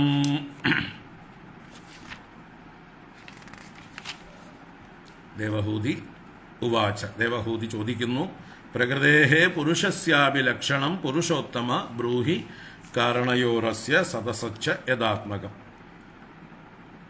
അല്ലയോ പുരുഷോത്തമ, തൻ്റെ പുത്രനായ കപിലനെ ഈശ്വരനായി തന്നെ പറഞ്ഞുകൊണ്ട് അഭിസംബോധന ചെയ്തുകൊണ്ട് പറയാണ്, അല്ലയോ പുരുഷോത്തമ, സത് അസത്ത് ച യഥാത്മകം. ഈ സത്തും അസത്തുമായിരിക്കുന്ന ഈ പ്രപഞ്ചം വാസ്തവത്തിൽ ഏതൊന്നിൻ്റെ സ്വരൂപമാണോ, ഏതൊരു വസ്തുവിൻ്റെ സ്വരൂപമാണോ. അപ്പം സത്ത് അസത്ത്, സത്ത് എന്ന് പറഞ്ഞാൽ സ്ഥൂലം എന്ന അർത്ഥത്തിലാണ് ഇവിടെ, അസത്ത് എന്ന് പറഞ്ഞാൽ നമുക്ക് കാണാൻ പറ്റാത്തതായിട്ടുള്ള സൂക്ഷ്മ രൂപങ്ങൾ. അപ്പോൾ സ്ഥൂലവും സൂക്ഷ്മവുമായിരിക്കുന്ന ഈ പ്രപഞ്ചം യഥാത്മകം, ഏത് രണ്ടുപേരുടെ സ്വരൂപമാണ്. അസ്യ കാരണയോഹോ, ഇവിടെ കാരണയോഹോ എന്ന് ദ്വിവചനം പ്രയോഗിച്ചതുകൊണ്ടാണ് ആരുടെ, രണ്ടുപേരുടെ എന്ന് നമ്മൾ പറയുന്നത്. ഇവിടെ പ്രകൃതി പുരുഷയോഹോ എന്നർത്ഥമാണ്. പ്രകൃതിയും പുരുഷനും കാരണയോഹോ, കാരണങ്ങളായിരിക്കുന്ന പ്രകൃതേഹേ പുരുഷസ്യ ച ലക്ഷണം ബ്രൂഹി. ആ പ്രകൃതിയുടെയും പുരുഷന്റെയും ലക്ഷണത്തെ പറഞ്ഞു തന്നാലും. അപ്പോൾ ഈ പ്രപഞ്ചം സ്ഥൂലവും സൂക്ഷ്മവുമായിരിക്കുന്നു. അതിൻ്റെ കാരണഭൂതന്മാരായിട്ടുള്ള പ്രകൃതിയുടെയും പുരുഷന്റെയും ലക്ഷണം പറഞ്ഞു തരും. ഇപ്പം സാഖ്യത്തിൻ്റെ ഭാഷയിലാണ് ചോദ്യം. രണ്ടായി കണ്ടുകൊണ്ടാണ് ചോദ്യം. ഈ പ്രപഞ്ചത്തിന് രണ്ട് കാരണങ്ങൾ, പ്രകൃതിയും പുരുഷനും. അവർ രണ്ടുപേരുടെയും ലക്ഷണങ്ങൾ ഒന്ന് പറഞ്ഞു തരൂ. നമ്മൾ മുമ്പ് അദ്വൈത ഭാവത്തിൽ കണ്ടു, ഇത് രണ്ടും വാസ്തവത്തിൽ ഒന്നാണെന്നുള്ളത്. ഇവിടെ സാഖ്യശാസ്ത്രം ദ്വൈതശാസ്ത്രമാണ്. പ്രകൃതിയെയും പുരുഷനെയും രണ്ടായി അംഗീകരിക്കുന്നതാണ് സാഖ്യം. ആ തലത്തിൽ നിന്നുകൊണ്ടാണ് ഇവിടെ ചോദ്യം. അപ്പോൾ അതിന് മറുപടി ഭഗവാൻ പറയണം. ശ്രീ ഭഗവാനുവാച യത്ത്രിഗുണമവ്യക്തം നിത്യം സദസദാത്മകം പ്രധാനം പ്രകൃതിം പ്രാഹു അവിശേഷം വിശേഷവത്.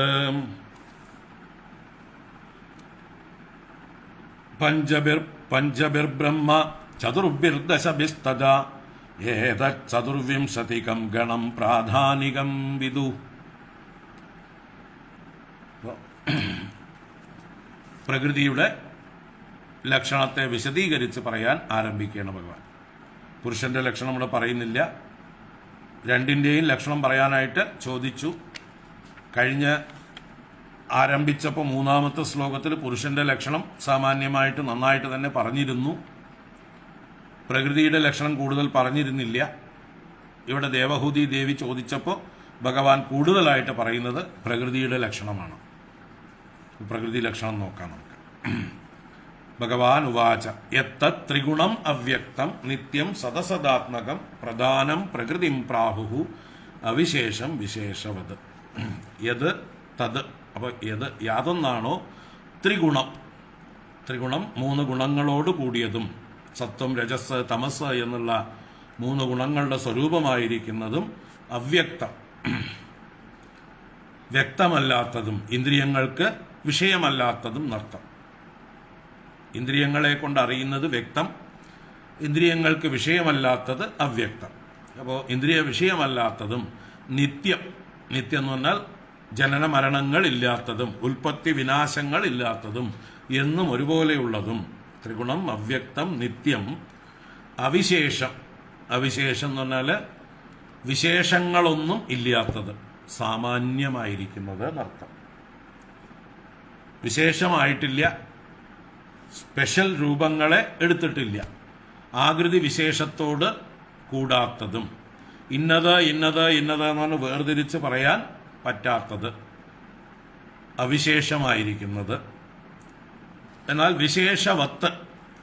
വിശേഷവാനാണ്, വിശേഷത്തോട് കൂടിയത് എന്ന് പറഞ്ഞാൽ എല്ലാ വിശേഷങ്ങളും ഈ അവിശേഷത്തിൽ നിന്നാണ് ഉണ്ടാകുന്നത്. അതുകൊണ്ട് അതിന് വിശേഷവത്ത് എന്നും പറയാം. വിശേഷങ്ങൾക്ക് ആശ്രയമായിരിക്കുന്നതും, സദസദാത്മകം സത്തും അസത്തുമായിരിക്കുന്നതും എന്ന് വെച്ചാൽ സ്ഥൂലവും സൂക്ഷ്മവുമായിരിക്കുന്ന ഭാവങ്ങളെ പ്രാപിച്ചിരിക്കുന്നതുമായിട്ടുള്ള ആ പ്രധാനം തത് പ്രകൃതിം പ്രാഹു. ആ പ്രധാനത്തെയാണ് ഇവിടെ പ്രകൃതി എന്നും പറയുന്നത്. അപ്പോൾ പ്രധാനത്തെ പ്രകൃതി എന്ന് ഇവിടെ രണ്ടും സമാന പദങ്ങൾ തന്നെയാണ് എന്ന് പറയണം. എന്ന് പറഞ്ഞാൽ പ്രധാനം എന്ന് പറഞ്ഞാൽ എന്താണ്? ഈ പ്രപഞ്ചത്തിൻ്റെ ഉപാദാന കാരണത്തെയാണ് പ്രധാനം എന്ന് പറയുന്നത്. പ്രകർഷേണ ധരിച്ചിരിക്കുന്നത് ഈ പ്രപഞ്ചത്തെ ഏത് മെറ്റീരിയലാണ് ധരിച്ചിരിക്കുന്നത്, ഈ പ്രപഞ്ചത്തിൻ്റെ സബ്സ്റ്റൻസ്, അതാണ് പ്രധാനം.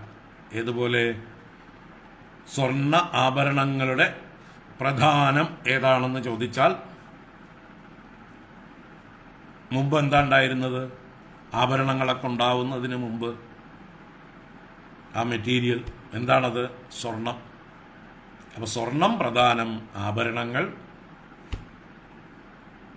അതിൽ നിന്നുണ്ടായിരിക്കുന്നു. സ്വർണം അവിശേഷം, ആഭരണങ്ങൾ വിശേഷങ്ങളോട് കൂടിയത്. വിശേഷം ആണ്. ആഭരണങ്ങൾക്ക് വിശേഷമുണ്ട്. വിശേഷം എന്ന് പറഞ്ഞാൽ ഓരോന്നിനും പ്രത്യേക പ്രത്യേക രൂപങ്ങളുണ്ട്, പ്രയോജനങ്ങളുണ്ട്. അതുകൊണ്ട് അതിനെ വിശേഷം എന്ന് പറയുന്നു. മറ്റത് അവിശേഷം എന്ന് പറഞ്ഞാലോ ഇന്നത് എന്ന് വിശേഷിപ്പിക്കാൻ പറ്റാത്തത്. മാലയല്ല, വളയല്ല, കമ്മലല്ല, മോതിരമല്ല, എവിടെ ഇടാൻ പറ്റില്ല. സ്വർണത്തിനെ കഴുത്തിലും കെട്ടാൻ പറ്റില്ല, കാതിലും ഇടാൻ പറ്റില്ല, കയ്യിലും ഇടാൻ പറ്റില്ല, അരയിലും കെട്ടാൻ പറ്റില്ല. സ്വർണം കട്ടിയായിട്ടിരിക്കുമ്പോൾ അത് അവിശേഷം.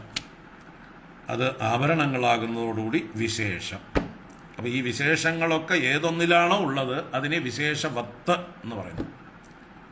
വിശേഷത്തോട് കൂടിയത് വിശേഷവത്ത്. അപ്പോൾ സ്വർണത്തെയാണ് വിശേഷവത്ത് എന്ന് പറഞ്ഞത്. വിശേഷം ഏതാണ്? ആഭരണങ്ങൾ. അതുപോലെ ഈ പ്രപഞ്ചത്തിലെ നാമരൂപങ്ങളെല്ലാം വിശേഷങ്ങളാണ്. ഈ വിശേഷങ്ങൾ ആരിൽ നിന്ന് ഉണ്ടായോ, ആരാണോ ഈ വിശേഷങ്ങളെ ധരിച്ചിരിക്കുന്നത് അവൻ വിശേഷവാൻ, വിശേഷവത്ത്. എന്നാൽ സ്വയം അവിശേഷം. അവിശേഷം, വിശേഷവത്, സദസദാത്മകം, സ്ഥൂല സൂക്ഷ്മമായിരിക്കുന്നത്. അങ്ങനെയുള്ള ആ പ്രധാനത്തെ, പ്രധാനം മുഖ്യ കാരണം എന്നാണ് അർത്ഥം. ഈ പ്രപഞ്ചത്തിൻ്റെ മൂലകാരണം, മുഖ്യ കാരണം, പ്രകർഷേണ എല്ലാറ്റിനെയും ധരിച്ചിരിക്കുന്നത് വിശേഷരഹിതമായിട്ടുള്ള ഒരവസ്ഥ. എന്തോ ഒരു മെറ്റീരിയൽ ഉണ്ടായിരുന്നു, ഏതോ ഒരു മെറ്റീരിയൽ. ആ മെറ്റീരിയൽ ഇന്നതാണെന്നൊന്നും പറയാനുള്ള അവസ്ഥയിലായിട്ടില്ല. അവിശേഷമാണത്. ആ അവിശേഷമായിരിക്കുന്ന അവസ്ഥയാണെന്ന് പറയുന്നത് പ്രധാനം എന്ന് പറയുന്നത്. അതിനെ തന്നെയാണ് പ്രകൃതി എന്നും പറയുന്നത്. പ്രകൃതി എന്ന് പറയുമ്പോഴേക്കും അതിനെ 24 തത്വങ്ങളായിട്ട് ഇനി എണ്ണി പറയുകയാണ്. ഈ പ്രധാനം തന്നെ, പ്രധാനത്തിൽ 24 തത്വങ്ങൾ അടങ്ങിയിരിക്കുന്നു.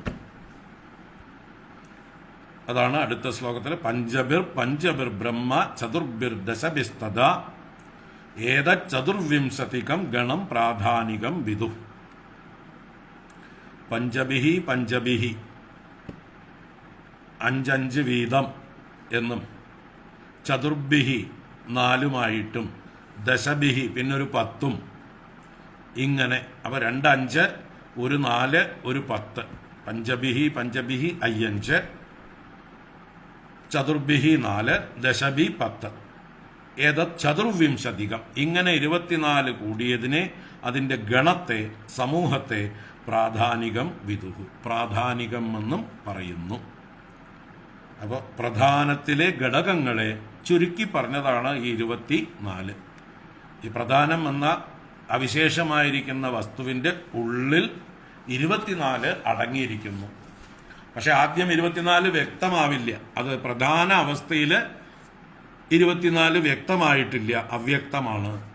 പിന്നീടാണ് ഈ 24 വ്യക്തമായി വരുന്നത്. ആ 24 വ്യക്തമാകുമ്പോഴാണ് അതിനെ പ്രകൃതി എന്ന് പറയുന്നത്.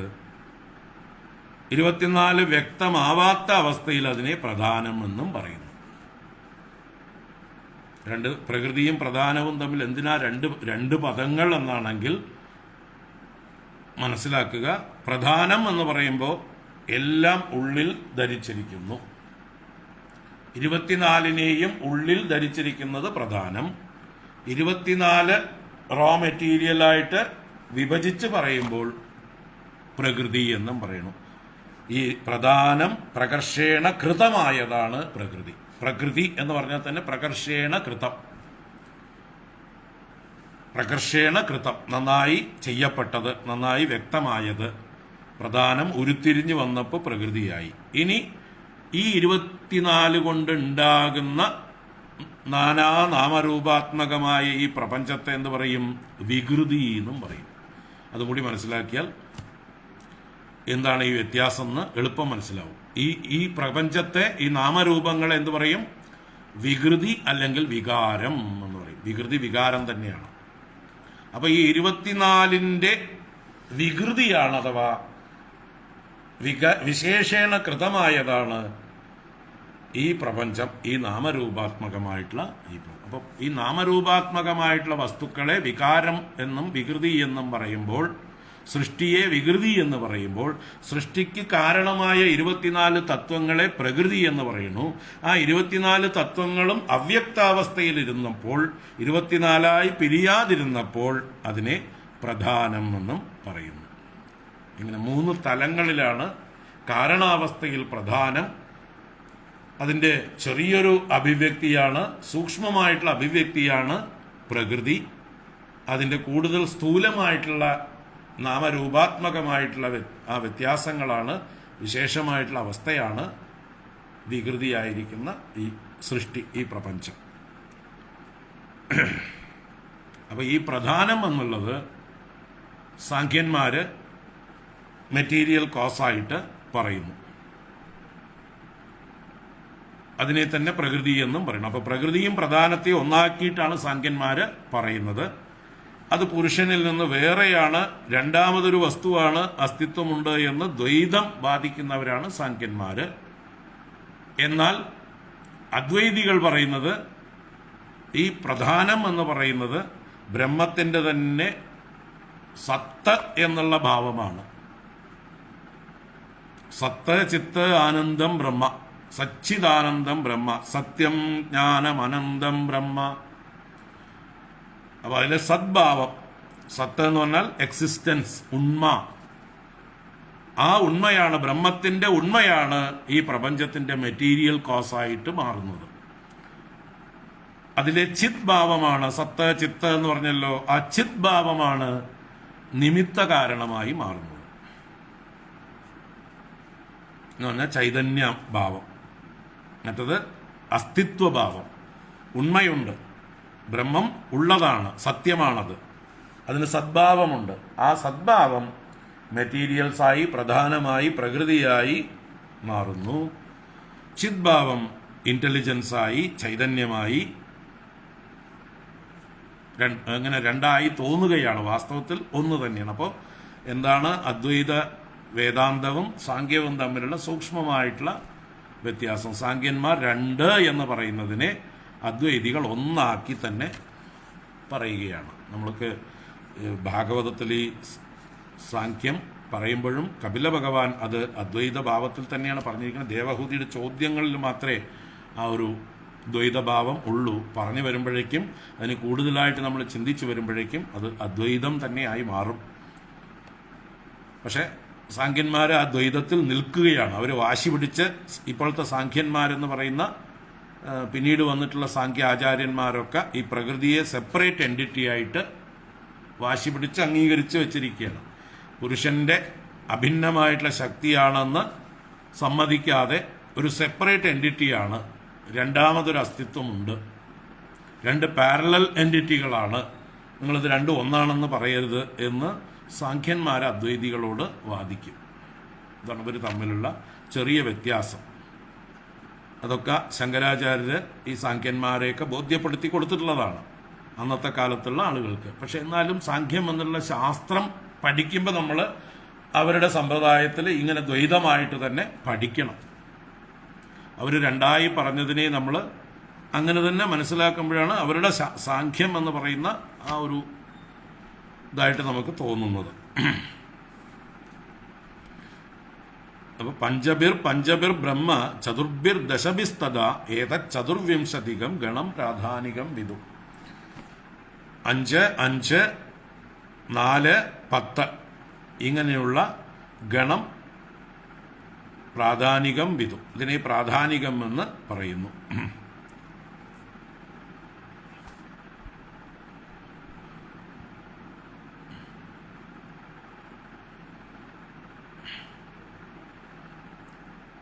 എന്നിട്ട് അതിനെ കൂടുതൽ വിസ്തരിക്കുകയാണ് അടുത്തു വരുന്ന ശ്ലോകങ്ങളിൽ. ഈ പഞ്ചബി എന്നൊക്കെ എന്തിനെക്കുറിച്ചാണ് പറഞ്ഞത് എന്ന് വെറും സംഖ്യ പറഞ്ഞുല്ലോ. ആ സംഖ്യയാൽ പറയപ്പെടുന്ന വസ്തുക്കൾ ഏതൊക്കെയാണ്, ദ്രവ്യങ്ങൾ ഏതൊക്കെയാണെന്ന് പറയുകയാണ്. മഹാഭൂതാനി പഞ്ചൈവ ഭൂരാപോഗ്നിർമരുന്നഭഃ തന്മാത്രാണി ച താവന്തി ഗന്ധാദീനി മതാനി മേ. ഇന്ദ്രിയാണി ദശശ്രോത്രം ത്വഗ്ദൃഗ്രസനനാസികാഃ വാക്കരൗ ചരണൗ മേഢ്രം പായുർദശമ ഉച്യത്തെ. മനോബുദ്ധിരഹങ്കാരഃ ചിത്തമിത്യന്തരാത്മകം ചതുർദ്ധാ ലക്ഷ്യത്തെ ഭേദോ വൃത്യാലക്ഷണരൂപയാ.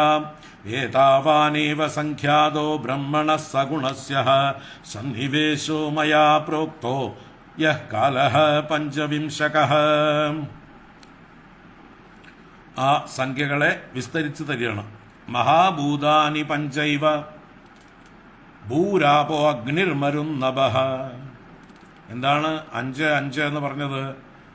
ആദ്യത്തെ 5 പറയണം. മഹാഭൂതാനി പഞ്ചൈവ, മഹാഭൂതങ്ങൾ 5 ഏതാണ് മഹാഭൂതങ്ങൾ? ഭൂമി, ജലം, അഗ്നി, വായു, ആകാശം എന്നുള്ള പഞ്ചഭൂതങ്ങൾ. അപ്പൊ പഞ്ചഭൂതങ്ങൾ 5 പഞ്ച. അതേതാണ്? ഭൂഹു ആപഹ അഗ്നിഹി മരു നഭഃ എന്ന് ഇവിടെ തന്നെ പറഞ്ഞു. മഹാഭൂതാനി പഞ്ചൈവ ഭൂരാപോ അഗ്നിർ മരു നഭഃ, പഞ്ചഭൂതങ്ങൾ. പിന്നെയോ തന്മാത്രാണി ച താവന്തി ഗന്ധാദീനി മതാനിമി. താവന്തി അത്ര തന്നെയാണ് തന്മാത്രകളും. തന്മാത്ര എന്ന് പറഞ്ഞാൽ അതാത് ഭൂതങ്ങളുടെ ലക്ഷണങ്ങളെയാണ് തന്മാത്ര എന്ന് പറയുന്നത്. മീയതേ അനയ ഇതി മാത്ര. ഒരു വസ്തുവിനെ അറിയാനുള്ള, അളക്കാനുള്ള ലക്ഷണത്തെ അതിനെയാണ് മാത്ര എന്ന് പറയുന്നത്. അപ്പൊ ആകാശത്തെ അറിയുവാനുള്ള വഴി ഏതാണ്? ശബ്ദം. ശബ്ദത്തിലൂടെയാണ് ആകാശത്തെ അറിയുക. എവിടെ ആകാശമുണ്ടോ അവിടെ ശബ്ദമുണ്ട്. അപ്പോൾ ആകാശത്തിന്റെ സ്വരൂപം അല്ലെങ്കിൽ അതിന്റെ ലക്ഷണം അത് ശബ്ദമാണ്. അപ്പൊ ആകാശത്തിന്റെ തന്മാത്ര ഏതാണെന്ന് ചോദിച്ചാൽ ശബ്ദം. വായുവിന്റെ തന്മാത്ര, വായുവിനെ എങ്ങനെയാണ് അറിയുക? അത് സ്പർശം കൊണ്ടാണ്. അറിയാനുള്ള വഴി സ്പർശമാണ്. വായു ഉണ്ടോ? സ്പർശമുണ്ട്. നമുക്ക് ത്വക്കിലറിയാം വായുവിന്റെ സ്പർശം. അപ്പൊ വായുവിന്റെ തന്മാത്ര ഏതാണ്? സ്പർശം. അഗ്നിയുടെ തന്മാത്ര ഏതാണ്? അഗ്നിയെ നമ്മൾ അറിയുന്നത് രൂപം കൊണ്ടാണ്, കണ്ണുകൊണ്ടാണ്, പ്രകാശം കൊണ്ടാണ്. അപ്പൊ അഗ്നിയുടെ തന്മാത്ര രൂപം. ജലത്തിന്റെ തന്മാത്ര ഏതാണ്? ജലത്തെ അറിയാൻ രസമാണ് അതിന്റെ വഴി. രസമാണ് ജലത്തിന്റെ തന്മാത്ര. രസത്തിലൂടെ ജലത്തെ അറിയാം. പൃഥ്വി, ഭൂമി എന്ന തന്മാത്രയുടെ ഭൂമി എന്ന ഭൂതത്തിന്റെ മാത്ര ഗന്ധമാണ്. ഗന്ധത്തിലൂടെ ഭൂമിയെ അറിയാം. അപ്പൊ ഇങ്ങനെ 5 ഭൂതങ്ങൾക്ക് 5 ലക്ഷണങ്ങൾ, അതിനെയാണ് തന്മാത്രകൾ എന്ന് പറയുന്നത്. അതാണ് 12ാം ശ്ലോകത്തിൽ 5 പഞ്ചബി എന്ന് പറഞ്ഞതിനെ വ്യക്തമാക്കിയതാണ്. മഹാഭൂതാനി പഞ്ചൈവ ഭൂരാപോഗ്നിർമരുന്നഭഃ തന്മാത്രാണി ച താവന്തി ഗന്ധാദീനി മതാനി മേ. ഇന്ദ്രിയാണി ദശശ്രോത്രം ത്വഗ്ദൃക് രസനനാസികാഃ വാക്കരൗ ചരണൗ മേഢ്രം പായുർദശമ ഉച്യത്തെ. ഇവിടെ 13ാം ശ്ലോകത്തില് ഇന്ദ്രിയങ്ങളെയാണ് 10 എന്ന് പറയുന്നത്. ഇന്ദ്രിയാണി ദശ. അത് ദശഭി എന്ന് പറഞ്ഞത് 10കൾ എന്ന് പറഞ്ഞില്ലേ? ആ 10 ഏതാണ്? ഇന്ദ്രിയങ്ങളാണ്. ഏതൊക്കെയാണ്? ആദ്യം 5 ജ്ഞാനേന്ദ്രിയങ്ങളെ പറഞ്ഞു. ശ്രോത്രം, ത്വക്ക്, ദൃക്ക്, രസന, നാസിക. ശ്രോത്രം ശബ്ദമറിയാൻ ശ്രോത്രം, സ്പർശമറിയാൻ ത്വക്ക്, രൂപമറിയാൻ ദൃക്ക്, രസമറിയാൻ രസന, ഗന്ധമറിയാൻ നാസിക. അങ്ങനെ ക്രമത്തിൽ ശ്രോത്രം, ത്വക്ക്, ദൃക്ക്, രസന, നാസികാഹ ദശ ഇന്ദ്രിയാണി, 10 ഇന്ദ്രിയങ്ങൾ. പിന്നെ പ്രതികരിക്കാനുള്ള 5 ഇന്ദ്രിയങ്ങൾക്ക് പേരാണ് കർമ്മേന്ദ്രിയങ്ങൾ അതിനെ എടുത്തു പറഞ്ഞു. വാക്ക് കരൗ, വാക്ക് കരൗ, ചരണൗ, മേഡ്രം, പായുഹു, 5 ഇത് ഇങ്ങനെ 5 കൂടി ദശമ 10. പായുവിനെ ദശമമായിട്ട് പറയപ്പെടുന്നു. 10ാമതായി പായുവും. അപ്പോൾ വാക്ക് എന്ന് പറഞ്ഞാൽ സംസാരിക്കാനുള്ള ഇന്ദ്രിയം, വാക്കിന്ദ്രിയം. കരം എന്ന് പറഞ്ഞാൽ 2 കൈകൾ പ്രവർത്തിക്കുവാനുള്ള ഇന്ദ്രിയം. ചരണം എന്ന് പറഞ്ഞാൽ ഗമിക്കാനുള്ളതായിട്ടുള്ള 2 പാദങ്ങൾ. മേഡ്രം എന്ന് പറഞ്ഞാൽ പ്രത്യുൽപാദന ഇന്ദ്രിയമാണ്. ജല തന്മാത്രയിൽ നിന്നാണത് രൂപപ്പെട്ടു വരുന്നത്. മേഡ്രം പ്രത്യുൽപാദനേന്ദ്രിയം. പായുഹു വിസർജനേന്ദ്രിയം. അങ്ങനെ 10 ദശമ ഉച്യത്തെ. ഇന്ദ്രിയാണി ദശ. ഇന്ദ്രിയങ്ങൾ 10. 5 ജ്ഞാനേന്ദ്രിയങ്ങളും 5 കർമ്മേന്ദ്രിയങ്ങളും എന്ന് 13ാം ശ്ലോകത്തിലും. മനോബുദ്ധിരഹങ്കാര ചിത്തമിതി അന്തരാത്മകം ചതുർധാ ലക്ഷ്യത്തെ ഭേദോ വൃത്യാ ലക്ഷണരൂപയാ. 4 അന്ധകരണങ്ങളെ എടുത്തു പറയണം. മനോ, ബുദ്ധി, അഹങ്കാര, ചിത്തം.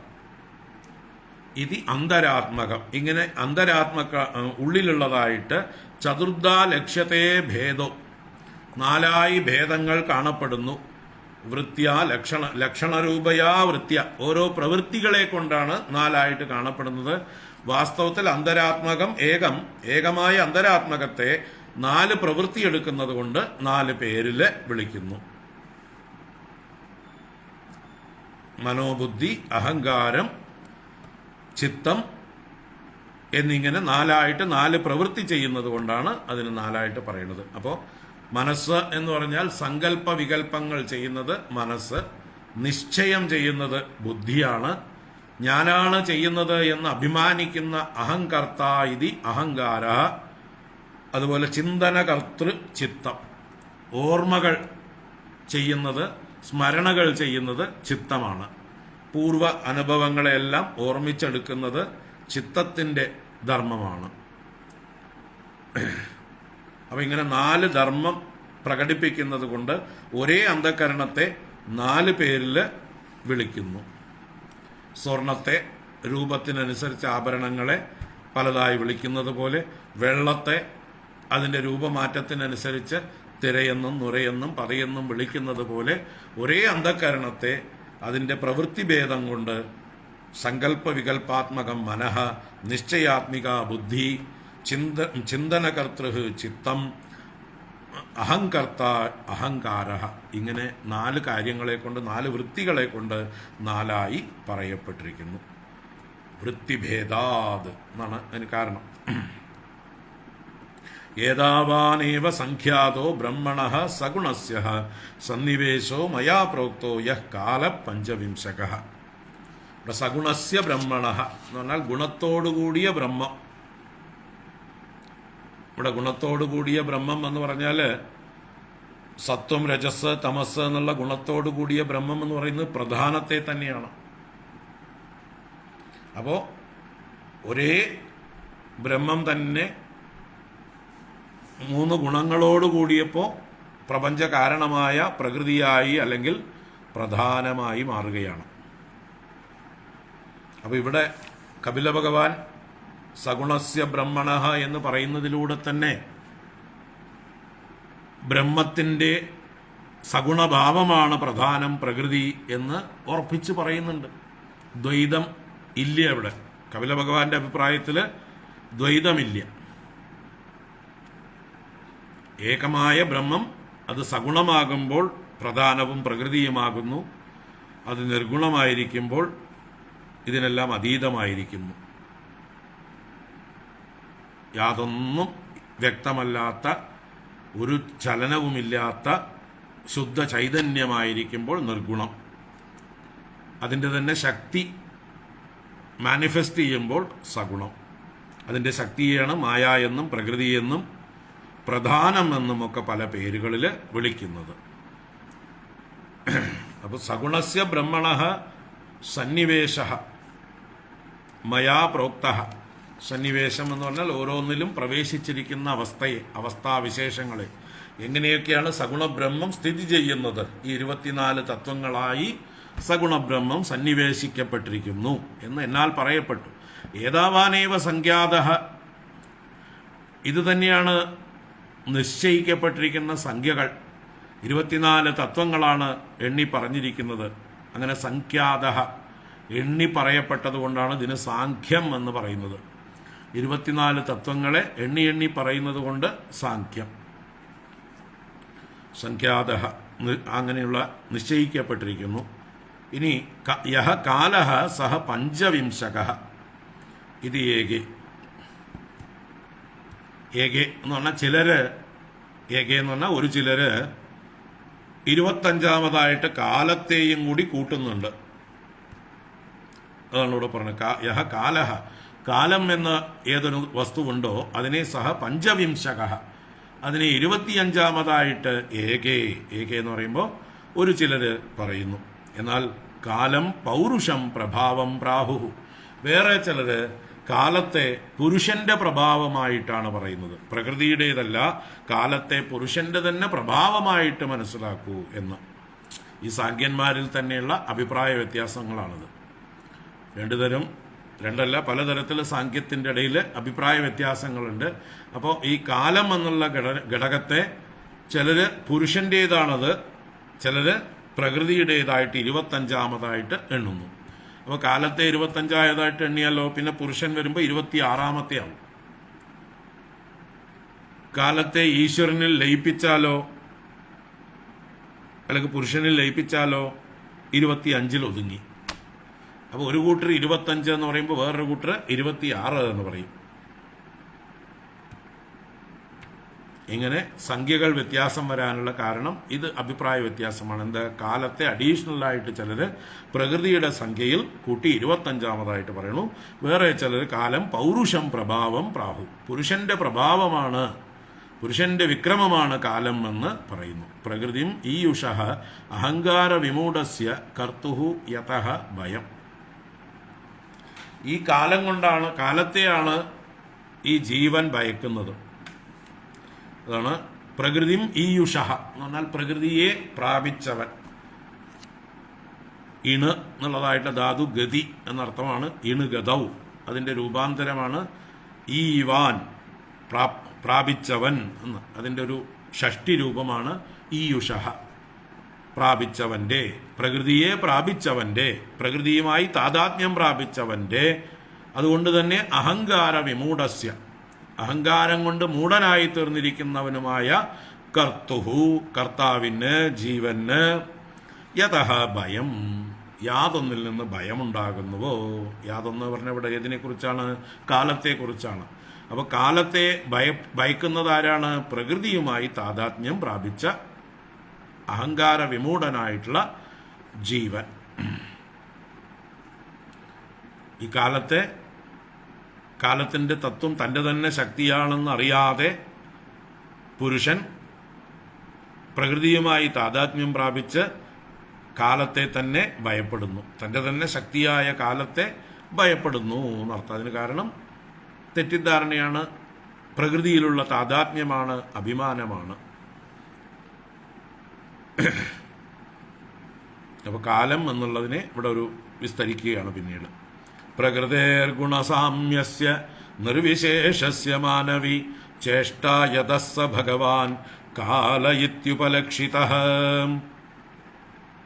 ഹേ മാനവി എന്ന അമ്മയെ വിളിക്കണം. മനുവിൻ്റെ മകളെ, സ്വയംഭൂ മനുവിൻ്റെ മകളായ മാനവി, ഗുണസാമ്യസ്യ നിർവിശേഷസ്യ പ്രകൃതേഃ യതഃ ചേഷ്ട സഹ ഭഗവാൻ കാലഃ ഇതി ഉപലക്ഷിതഃ. ഗുണസാമ്യസ്യ നിർവിശേഷസ്യ പ്രകൃതേഃ യതഃ ചേഷ്ട. മുമ്പ് ഗുണങ്ങളെല്ലാം സാമ്യമായിരിക്കുമ്പോൾ, സമാനാവസ്ഥയിലിരിക്കുമ്പോൾ വിശേഷമില്ലാതിരുന്നു പ്രകൃതിക്ക്, നിർവിശേഷമായിരുന്നു പ്രകൃതി. അങ്ങനെയുള്ള പ്രകൃതേഃ യതഃ ചേഷ്ട, ഏതൊന്ന് നിമിത്തമായിട്ട് ചേഷ്ടയുണ്ടാകുന്നുവോ, ചലനമുണ്ടാകുന്നുവോ, നിർവിശേഷമായ പ്രകൃതിക്ക് മാറ്റമുണ്ടാകുന്നത്, വികാരമുണ്ടാകുന്നത്, യതഃ ഏതൊരു കാരണം കൊണ്ടോ, സഹ ഭഗവാൻ കാലഃ അതിനെ ആ കാരണത്തെ ഭഗവാൻ കാലൻ അഥവാ കാലം എന്ന് ഉപലക്ഷിക്കപ്പെട്ടിരിക്കുന്നു, പറയപ്പെട്ടിരിക്കുന്നു. അപ്പൊ കാലത്താലാണ് പ്രകൃതി ചേഷ്ടിക്കുന്നത്. കാലത്തിന്റെ സ്വാധീനം കൊണ്ടാണ് പ്രകൃതി ചേഷ്ടിക്കുന്നത്. കാലമാണ് സാമ്യാവസ്ഥയിലിരുന്ന പ്രകൃതിയെ വിഷമാവസ്ഥയെ പ്രാപിക്കുവാൻ കാരണമാക്കുന്ന ഒരു എന്താ പറയുക പ്രേരണാശക്തി അല്ലേ? പ്രകൃതിയെ ട്രിഗർ ചെയ്യുന്ന ഒരു ശക്തി, പ്രകൃതിയെ പ്രൊവോക്ക് ചെയ്യുന്ന ഒരു ഘടകം. നിശ്ചലമായ പ്രകൃതിയെ, നിർവിശേഷമായ പ്രകൃതിയെ, സാമ്യാവസ്ഥയിലിരുന്ന പ്രകൃതിയെ വികാരമുണ്ടാക്കുന്ന, വികൃതിയുണ്ടാക്കുന്ന, ട്രിഗർ ചെയ്യുന്ന, പ്രൊവോക്ക് ചെയ്യുന്ന ആ ശക്തിക്ക് പേര് കാലം എന്ന്. അത് ഈശ്വരന്റെ തന്നെ ശക്തിയായിട്ട് ഭഗവാൻ കാലഹ, അവൻ ഭഗവാനായിട്ടുള്ള കാലമാകുന്നു എന്ന് പറയപ്പെടുന്നു. അപ്പോൾ ഓരോന്നിനും ഓരോ കാലമുണ്ട് അല്ലേ? ഒരു വസ്തു മറ്റൊന്നായി പരിണമിക്കാൻ, അതിന് മാറ്റങ്ങളുണ്ടാവാൻ ഏതെങ്കിലും ഒരു പ്രേരണ വേണം, ബാഹ്യ പ്രേരണ. ആ പ്രേരണ, അതിൻ്റെ പേര് തന്നെയാണ് കാലം എന്ന് പറയുന്നത്. വിത്ത് വേനൽക്കാലത്ത് വിതച്ചാൽ മുളയ്ക്കുന്നില്ല, എന്നാൽ ഒരു മഴ കിട്ടിയാൽ മുളയ്ക്കുന്നു. നമ്മൾ വിതയ്ക്കേണ്ട ആവശ്യമില്ല, നേരത്തെ തന്നെ പല മരങ്ങളിൽ നിന്നും വീണ് കിടക്കുന്നതായിട്ടുള്ള വിത്തുകൾ മഴക്കാലം വരുമ്പോൾ അത് മുളച്ചു വരുന്നു, അല്ലാതെ വേനൽക്കാലത്ത് മുളച്ച് കാണുന്നില്ല അല്ലേ? അപ്പോൾ ആ കാലം വന്നപ്പോൾ അതിൻ്റെ ഉള്ളിലുള്ള ശക്തിയെ അത് പ്രൊവോക്ക് ചെയ്തു, മുളയ്ക്കാനായിട്ട് പ്രേരിപ്പിച്ചു. അതുപോലെ ഓരോ ജന്തുക്കളുടെ ഉള്ളിലും ഓരോ മാറ്റങ്ങൾ ഉണ്ടാക്കുന്നത് അല്ലേ? പ്രകൃതിയിൽ മാറ്റം വരുന്നത് കാലം കൊണ്ടാണ്. മനുഷ്യരുടെ ഉള്ളിലും നമ്മളൊക്കെ വളർന്ന് വരുമ്പോൾ നമ്മുടെ ഉള്ളിൽ പല മാറ്റങ്ങൾ ഉണ്ടാകുന്നു. അതിനെയൊക്കെ നമ്മൾ വികാരങ്ങൾ എന്ന് പറയുന്നു. അതൊക്കെ എന്തുകൊണ്ടാണ്? കാലത്തിലാണ് സംഭവിക്കുന്നത്. ജനിക്കുമ്പോൾ തന്നെ നമുക്ക് കല്യാണം കഴിക്കണമെന്ന് തോന്നാറില്ല അല്ലേ? നമ്മളൊക്കെ ജനിച്ച് കുട്ടികളായിരിക്കുമ്പോൾ തന്നെ ദാമ്പത്യത്തിൽ ഏർപ്പെടണം, എനിക്ക് കല്യാണം കഴിക്കണം എന്നൊന്നും ആരും പറയാറില്ല. അതിനൊരു കാലം വരണം, അതിന് വളർച്ച വരണം. ശരീര വളർച്ചയൊക്കെ വന്ന് ഹോർമോണുകളൊക്കെ നല്ലതുപോലെ വളർന്നു കഴിയുമ്പോഴാണ് ഓരോ സമയത്ത് ഓരോ തോന്നലുണ്ടാവുക. അങ്ങനെ തോന്നിപ്പിക്കുന്ന ആ ഇതിന് പേരാണ് കാലം എന്ന ശക്തി. അതിനെ ഭഗവാൻ എന്നും കൂടി വിളിച്ചു, ഭഗവാൻ കാലഹ. കാലത്തെക്കുറിച്ചൊക്കെ നമുക്ക് കുറച്ച് ചർച്ച ചെയ്യേണ്ടതായിട്ടുള്ള വിഷയമാണ്. അപ്പം അതിനെക്കുറിച്ച് അടുത്ത ശ്ലോകം കൂടി വായിച്ച് നമുക്ക് ഇവിടെ ഇന്ന് നിർത്താം. നാളെ അതിനെ കൂടുതൽ ഡീറ്റെയിൽ ആയിട്ട് കാണാം. അന്തഃ പുരുഷരൂപേണ കാലരൂപേണ യോ ബഹിഃ സമന്വേതി ഏഷ സത്വാനാം ഭഗവാനാത്മമായയാ. സത്വാനാം അന്തഃ പുരുഷരൂപേണ ബഹിഃ കാലരൂപേണ ആത്മമായയാ യഹ സമന്വേതി ഏഷഃ ഭഗവാൻ. കാലഹ എന്നർത്ഥം തന്നെയാണ്. സത്വാനാം എന്ന് പറഞ്ഞാൽ ജീവജാലങ്ങളുടെ, മനുഷ്യരടക്കമുള്ള സകല ജീവരാശികളുടെയും ഉള്ളില് അന്തഃ പുരുഷരൂപേണ, പുരുഷൻ എന്ന് പറഞ്ഞാൽ പുരിശയിക്കുന്ന ജീവനായിട്ട്, ഉള്ളിൽ പുരുഷനായി അഥവാ ജീവനായിട്ട്, ബഹിഹി കാലരൂപേണ പുറത്ത് കാലരൂപത്തിലും ഇരുന്നു കൊണ്ട്, ആത്മമായയാ യഹ സമന്വേതി തൻ്റെ തന്നെ ശക്തി കൊണ്ട് ആരാണോ എല്ലാറ്റിനെയും ചേർത്ത് കൂട്ടിവെക്കുന്നത് അല്ലെ? കലയതീതി കാലഹ എന്നാണ്. പരസ്പരം കൂടാനുള്ളവരെ കൂട്ടുന്നതും പിരിക്കാനുള്ളവരെ പിരിക്കുന്നതും കലനം ചെയ്യലാണ്. സങ്കലനം, വ്യവകലനം. സങ്കലനം ചെയ്യുക കൂട്ടിവെക്കലാണ്, വ്യവകലനം ചെയ്യുക പിരിക്കലാണ്. കൂട്ടലും പിരിക്കലും രണ്ടും കലനമാണ്. കലനം ചെയ്യുന്നത് കൊണ്ടാണ് കാലം എന്ന് പറയുന്നത്. കുറെ ആളുകൾ തമ്മിൽ കൂടുമ്പോൾ കുറെ ആളുകൾ തമ്മിൽ പിരിയുന്നുണ്ട്. നമ്മളിപ്പോൾ ഒരു സ്ഥലം വിട്ട് വേറൊരു സ്ഥലത്ത് ചെല്ലുമ്പോൾ അവിടെയുള്ള ആളുകളുമായിട്ട് കൂടും. പക്ഷെ വേറെ എവിടുന്നോ ആരെയൊക്കെയോ വിട്ടിട്ടാണ് നമ്മൾ വന്നിരിക്കുന്നത്. കുറേ ഭാഗത്തുനിന്ന് പിരിഞ്ഞു വേറൊരു ഭാഗത്ത് ചെന്ന് കൂടുന്നു. ഇത് രണ്ടും കലനമാണ്. ഇത് സംഭവിക്കുന്നത് കാലത്തിലാണ്. ഇപ്പം കലയതീതി കാലഹ, കലനാത് കാലഹ. കലനം ചെയ്യിക്കുന്നവൻ കാലം, കൂട്ടുകയും പിരിക്കുകയും ചെയ്യുന്നവൻ കാലം. അതാണ് പുറത്ത് കാലരൂപത്തിലും അകത്ത് ജീവരൂപത്തിലും ആരിയ്ക്കുന്നു?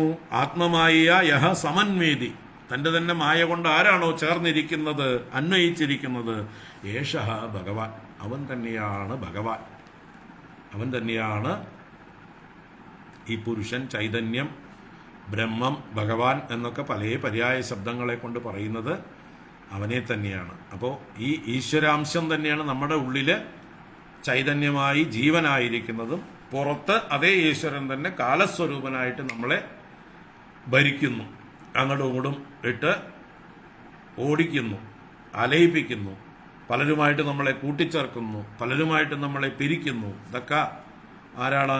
കാലസ്വരൂപനായിട്ടുള്ള ഭഗവാന്റെ ലീലയാണ്. അപ്പോൾ ഭഗവാൻ പുറത്ത് കാലരൂപത്തിലും അകത്ത് ജീവരൂപത്തിലും നമ്മളെ നിയന്ത്രിക്കുന്നു എന്ന് മനസ്സിലാക്കുക. നമ്മുടെ ഉള്ളിലൊരു നിയന്ത്രണമുണ്ട്, അത് ജീവരൂപത്തിലിരുന്നുകൊണ്ട് ഭഗവാൻ നിയന്ത്രിക്കുന്നു. പുറത്ത് കാലരൂപത്തിൽ എല്ലാം ലോകത്തെ മുഴുവൻ ഭരിക്കുന്നു.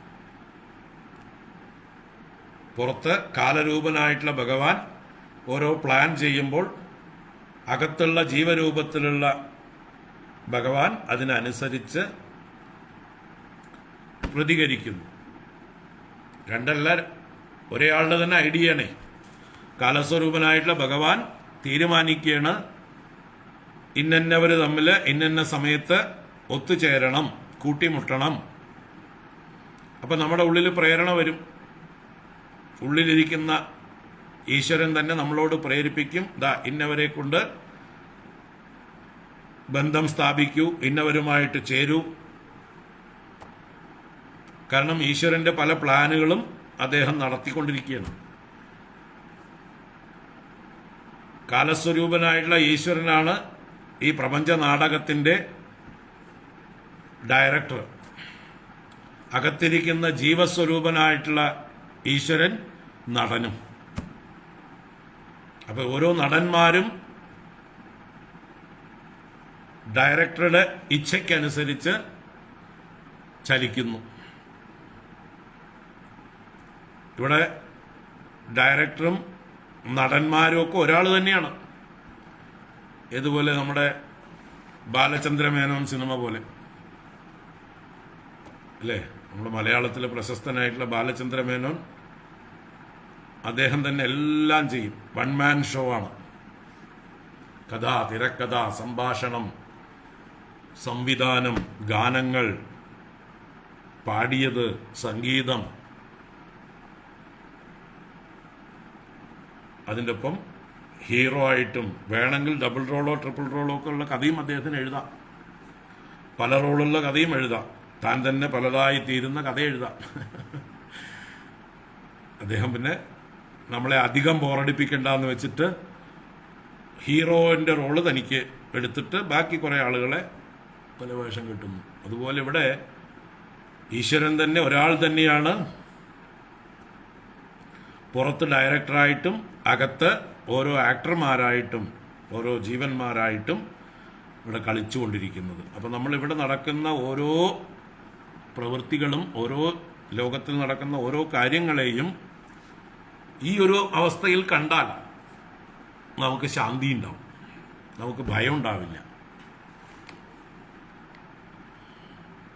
കാലസ്വരൂപനായിട്ടുള്ള ഈശ്വരനാണ് ഈ ലോകത്തിൽ എപ്പോൾ നടക്കണമെന്ന് തീരുമാനിക്കുന്നത്, നമ്മൾ എപ്പോൾ എവിടെ ഇരിക്കണമെന്ന് തീരുമാനിക്കുന്നത്, നമ്മുടെ ഉള്ളിലിരുന്ന് പ്രേരിപ്പിക്കുന്നതും അവൻ തന്നെയാണ്. അതുകൊണ്ട് എന്താണ് അവൻ്റെ ഇഷ്ടം വെച്ചാൽ അത് നടക്കട്ടെ. ഞാൻ എൻ്റെ അഹങ്കാരം കൊണ്ട് ഇതിലൊന്നും ഭയപ്പെടുന്നില്ല, വിഷമിക്കുന്നില്ല. ഞാൻ ടോട്ടലായിട്ട് അങ്ങേർക്ക് സറണ്ടർ ചെയ്യണു. അങ്ങേര് ഇഷ്ടം പോലെ ചെയ്യട്ടെ. എന്താണ് ഉദ്ദേശിക്കണമെന്ന് വെച്ചാൽ നടത്തിക്കോളൂ. ഞാൻ എന്നെ തന്നെ അവിടേക്ക് വിട്ടു തന്നിരിക്കണം. എനിക്ക് പ്രത്യേക അജണ്ടകളൊന്നും ഇല്ല. അങ്ങയുടെ ഡയറക്ഷൻ തെറ്റാണെന്ന് ഞാൻ പറയുന്നില്ല. അങ്ങേക്ക് തിരക്കഥ തെറ്റിപ്പോയി എന്ന് ഞാൻ കുറ്റപ്പെടുത്തില്ല. എനിക്ക് തന്ന റോള് മോശമായി പോയി എന്നും ഞാൻ പറയില്ല. എൻ്റെ കഴിവിനനുസരിച്ചിട്ടുള്ള റോളാണ് അങ്ങ് തന്നിരിക്കുന്നത്. വേറെ ഓരോരുത്തർക്കും അവരവരുടെ കഴിവിനനുസരിച്ചിട്ടുള്ള റോള് കൊടുത്തിരിക്കുന്നു. അപ്പോൾ കാലസ്വരൂപനായിട്ടുള്ള ഈശ്വരൻ പുറത്ത് നമ്മളെ ഈ നാടകത്തിൻ്റെ ഡയറക്ടറായിട്ട് നിയന്ത്രിക്കുന്നു. അതേ ഭഗവാൻ തന്നെയാണ് നമ്മുടെ ഓരോരുത്തരുടെയും ഉള്ളിൽ ജീവനായിരുന്നു കൊണ്ട് ഈ വേഷം കെട്ടി ആടുന്നതെല്ലാം. അപ്പോൾ നമുക്ക് എന്ത് വേണം? നമ്മൾ ഈ വേഷം ആടുമ്പോഴും വേഷമാണെന്ന് ഓർക്കുക, ഇന്നയാളുടെ നിയന്ത്രണത്തിലാണെന്നും ഓർക്കുക. നമ്മുടെ സ്വന്തം ഇച്ഛകൾക്ക് ഇവിടെ സ്ഥാനമില്ല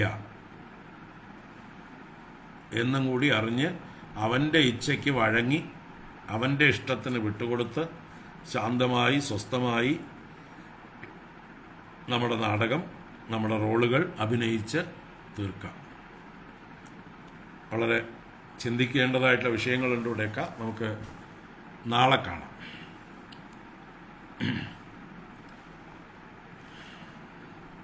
ഇന്നത്രയും മതി. നമുക്ക് കുറച്ച് ഇൻഫർമേഷൻസ് തന്നു എന്നേ ഉള്ളൂ. അതിൻ്റെ കൂടുതൽ ഡീറ്റെയിൽസ് ചർച്ച നമുക്ക് നാളെ ചെയ്യാം.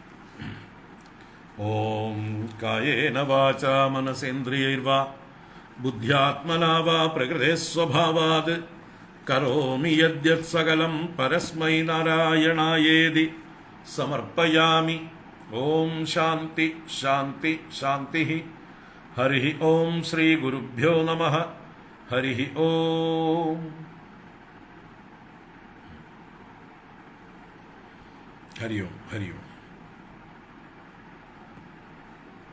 എല്ലാവർക്കും ശുഭരാത്രി. നാളെ കാണാം.